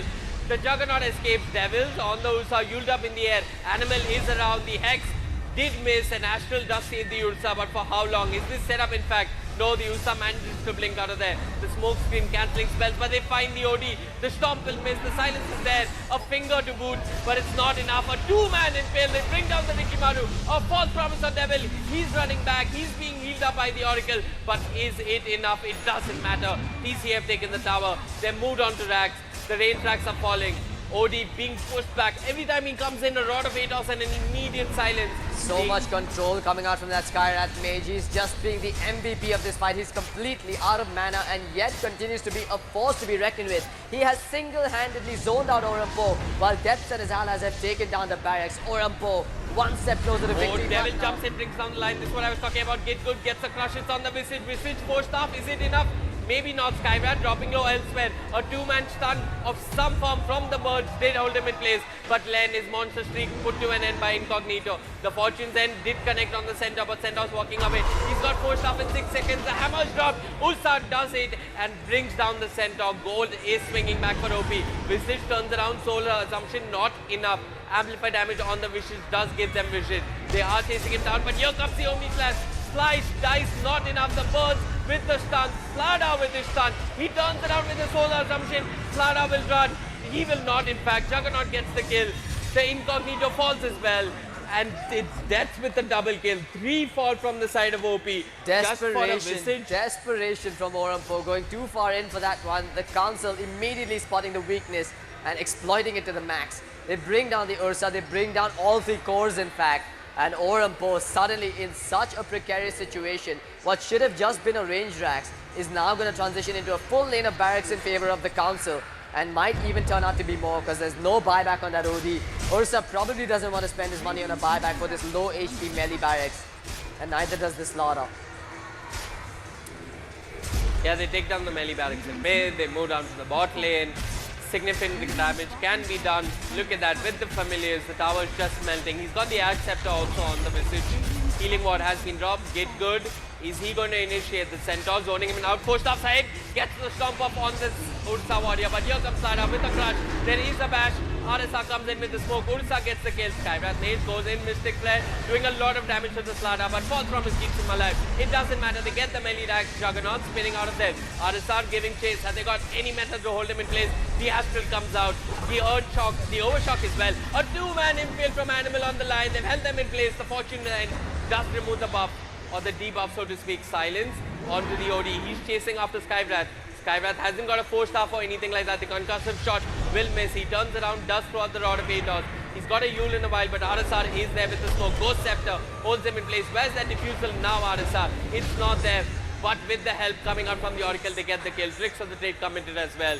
2 heroes down from TC, but TC get range barracks. Yeah, it's a good disengage coming out from DC. They had to lose something in the fray there, and it ends up being just the support and the centaur, who's basically maxed out, near maxed out right now. Orampo is still in a very precarious situation. The Council, I feel like they smell victory in their grasp. They've just got to get Roshan, get the Aegis, and then siege the bottom lane once more. It was a hasty maneuver trying to go mid to bottom immediately, but it didn't exactly pay off for them. They got a range barracks, but they had to back away eventually. Yeah, I think OP needs to pick a smoke and Arasan needs to hang around the Rosh pit, probably securing as much vision as possible. That should be his next objective in terms of movements. He's got a diffusal blade now. I hope he moves around this area and just gives general vision to his team. There's going to be a BKB finish up on the OD in the next team fight, so Incognito might be able to do some severe damage going forward. The Skyrat Mage will be a non-factor in his face, and so will the Lion, as long as he can pop the BKB before the fight breaks out. RSR has his diffusal blade, as pointed out earlier. They do have some control versus the Juggernaut, some control versus the Centaur. But it's not like TC is relying on any one hero to take them to victory in these skirmishes. Every single hero is doing their part and they're doing it perfectly. RSR did take that Invis rune, so they do know he's around, I think. But that's not stopping TC from going into the pit. Orampo, it looks like they want to contest, but they can't get in position quickly enough. Roshan is just melting at the hands of this Juggernaut and the OD, but Well, they're going to wait it out here. ORAM grouping up. Now they'll smoke. Are they too late to the party? Indeed they are. Aegis now going to be claimed by the Juggernaut once more. And ORAM does not want to fight this. But they're going to go in anyway. The Crush completely whipping. Slara going to lose his life before he can respond. It looks like Closer's going to get the stun off on Oracle. He's down as well. Oni's in the air. Drops down to his death. The bash connects. Incognito is dead. That BKB means nothing in the face of physical damage. ORAM, I think they've met their match here. Indeed they have. RSR, he was hanging around that entire fight but chose not to reveal himself. In terms of buyback, well, the Slara doesn't have buyback, neither does the OD, and the Oracle doesn't have buyback either. TC, this is game for them. OP giving it their best. The Council, just one thing for them to do, take down these melee barracks and then slide up towards the top side. They finish the job, finish what they started, and make their India campaign an utter and sheer success. They've come across the border, they've dominated our home teams, but it's a well-deserved victory for them so far. The Council are taking this one, and ORAM, they're going to need an absolute miracle here. RM, Jesus and Gaben himself will have to bless them if they have to come back from this. As Slada wants to jump in, he's looking for the jump, but he can't get in there. Ricky drops down a smoke screen, and without the OD, they've got no hope whatsoever. A slow and steady siege continues. Deads taking down the ranger axes, taking calculated decisions here. Slaughter jumps in, fires his crush, but he gets blown up almost immediately. He's kept alive with a false promise, but nope, that's taken him down as well. That was a fate edict, not a false promise. It's just a massacre in the Radiant base. There's buybacks coming out from the Ricky and জয় বাংলা খুব শীঘ্রই হবে guys একটু অপেক্ষা করো খুব শীঘ্রই জয় বাংলা হবে Another three-man stomp from Closer will seal the deal as GG RSR will tap out. জয় বাংলা গাইস আমাদের প্রথম ESL champion Nomad Council champions of ESL India Premiership Challenger Cup number 2. নোমাডের কষ্টটা এখনো ভুলতে পারিনি Props to the Council, they've executed varied lineups. We thought they didn't have depth. They dealt with the Ricky Maru. They've dealt with everything thrown at them in Challenger Cup number 2, and a well-deserved victory for the Council here. I am supremely impressed, man. I'm happy to see some fresh blood coming on the circuit and taking a win. They're celebrating here, and it's a much-deserved moment of celebration for them. Huge congratulations for them. It's been a pleasure watching them play. And for now, I guess this is where we wrap up as well. It's been an absolute pleasure casting for you folks. If you've enjoyed, of course, you know what to do. Hit the follow buttons on twitch.tv/ESL India Premiership. I'm CloudX. With me was Vivek. You've watched the Council take a victory. You can find us on Facebook as well. He's at facebook.com/VivekCasting. I'm at facebook.com/TheRealCloudX. Until next time, folks, enjoy the rest of the show. All right, people, we know who takes the trophy home. We see them on stage. We see them killing everybody left, right, center. A game well fought. Kudos to the team Council all the way from Bangladesh and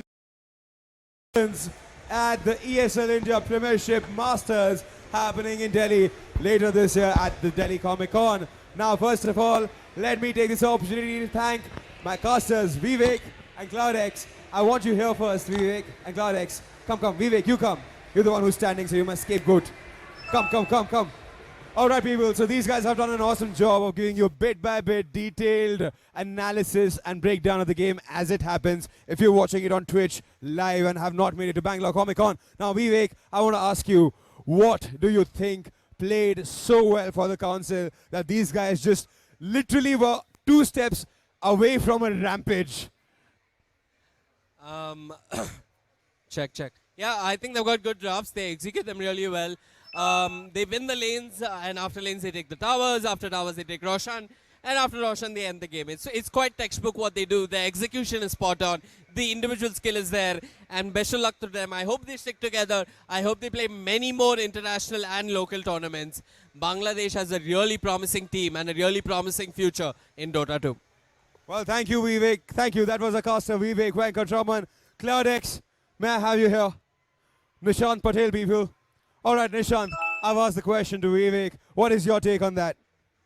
Pretty much the same thing. Bangladesh has some real Dota 2 talent, some unheard of talent. I would like to see these guys playing in international tournaments as well going forward.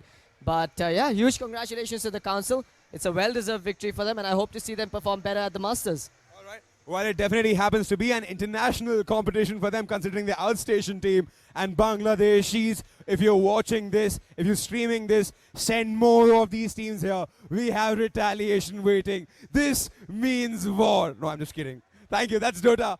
And first of all, let me call the team which lost. Guys, ORAM Pro, may I have you on stage, please? Guys, come. Very sorry for your loss, but well fought. People, can we have a round of applause for this team? Made it till the end, gave a gallant fight to the opponents. Sadly, could not make it in the second round. All right, so guys, I know it's a tough time. It's a sad time, but then again, you emerge victorious once when you practice back home. Again, take it back to textbooks. So what do you think did not play so well for you in this game? Their supports were really damn good, and the coach were good too. But the Visage and the Night Stalker played this game, so it fucked us really bad. Yeah.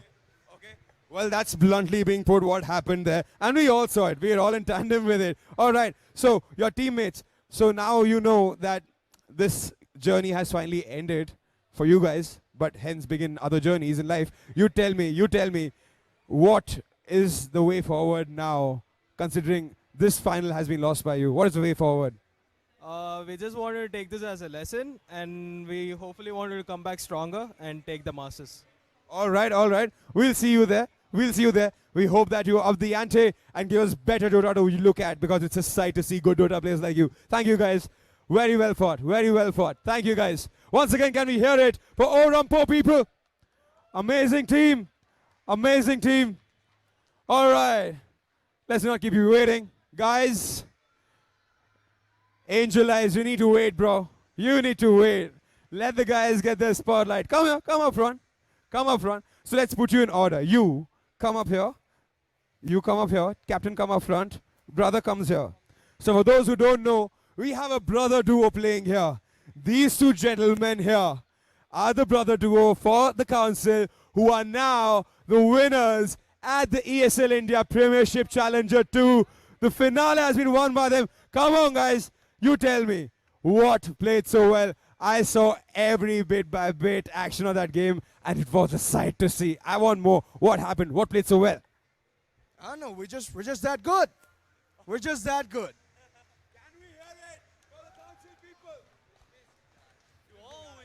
So this is how this starts. They start the day by being hungry, and they're like, hey, I thought we could get better fights. That's being Batman, man. I respect that. Awesomely won. Thank you, team, for gracing us. Few shout-outs to my friends in NA. Jubes, Bricks, Yellow, Holly, and Dimer, if you guys are watching. I love you, boys. Any other shout-outs? Because I have a shout-out to give. Nash, if you see this, please contact me. Apparently, I've been called that. Okay then. All right. So, so now the road to Masters is pretty clear for you guys. This is happening later in December, right? So, how kicked are you guys about that? Well, I would say the opponents are far better than the opponents we faced here. Like ET, they're really good right now. We will practice hard and do our best, and let's see what happens. Yeah. So tell me, I know there's a lot of raging in Dota. I know it. It feels sad to say it on camera, in front of an audience, with a microphone out loud. But sadly, when Russians happen to me, my MMR is like 3 units, man. Okay, I'm nowhere near your league. I'm like galaxies away. But I need to know, with all that rage, with all that adrenaline, how do you brothers manage to keep it tight? Well, the objective is me losing mid all the time, and then these guys basically got my back for the next 5 minutes. So I feed, lose, die all the time, and then I come back with like, I don't know, 3K gold. So it's technically starvation from food to Dota, you know? You got 2 people ganging you, you gotta be pissed off at somebody. I mean, they played awesome, hats off to them, but at one point I thought, you know what, I should just sleep. What about him? Oh, this guy technically, he comes up every last minute, tells me, yo, I'm gonna be there, just don't die. And I do exactly what he tells me not to. Die 5 times, come back later, and then probably we pull off the best duo in the entire tournament. But, you know, give the 2 sweet, yo, boom. All right. So can we hear it for the council people? Go back home with the prize money and win the finals. Awesome, man. Pleasure having you here and hosting you in the country. I'm presuming there'll be photographs for you guys. You also. How could I forget you? How could I forget you, Angelized? I've been seeing you loitering around. I know that handle. All right. Who was? I think Rakshit is here taking the team photographs. So guys, just line up here. Rakshit, can you come this side and get the photographs sorted for these guys? All right. So guys, we've done with one game. One game is done with. We know who the winners are here. No more doubts about it. But we have doubts about who's going to take home the trophy and the prize money when Counter-Strike happens later on in the evening. We have so much to happen right now. We have Just Dance happening sometime later on the main stage, and the people might be winning. We have so much to happen here. What are you guys doing at home? I know what you're doing. You're just watching us on Twitch and being lazy. I know it's a Sunday, but it's a well-spent Sunday at the Bangalore Comic Con, so make it worthwhile. Come here. We are here. A lot of games are happening, and you should definitely be a part of it, because we got this big screen here, and it's fun to watch it with people who love watching the same thing. I'm Vagish, and this is the ESL India Premiership Challenger 2, brought to you by Nodwin Gaming, HyperX, Asus ROG, and our broadcasting partners, Twitch. We'll be back again soon. Don't go anywhere.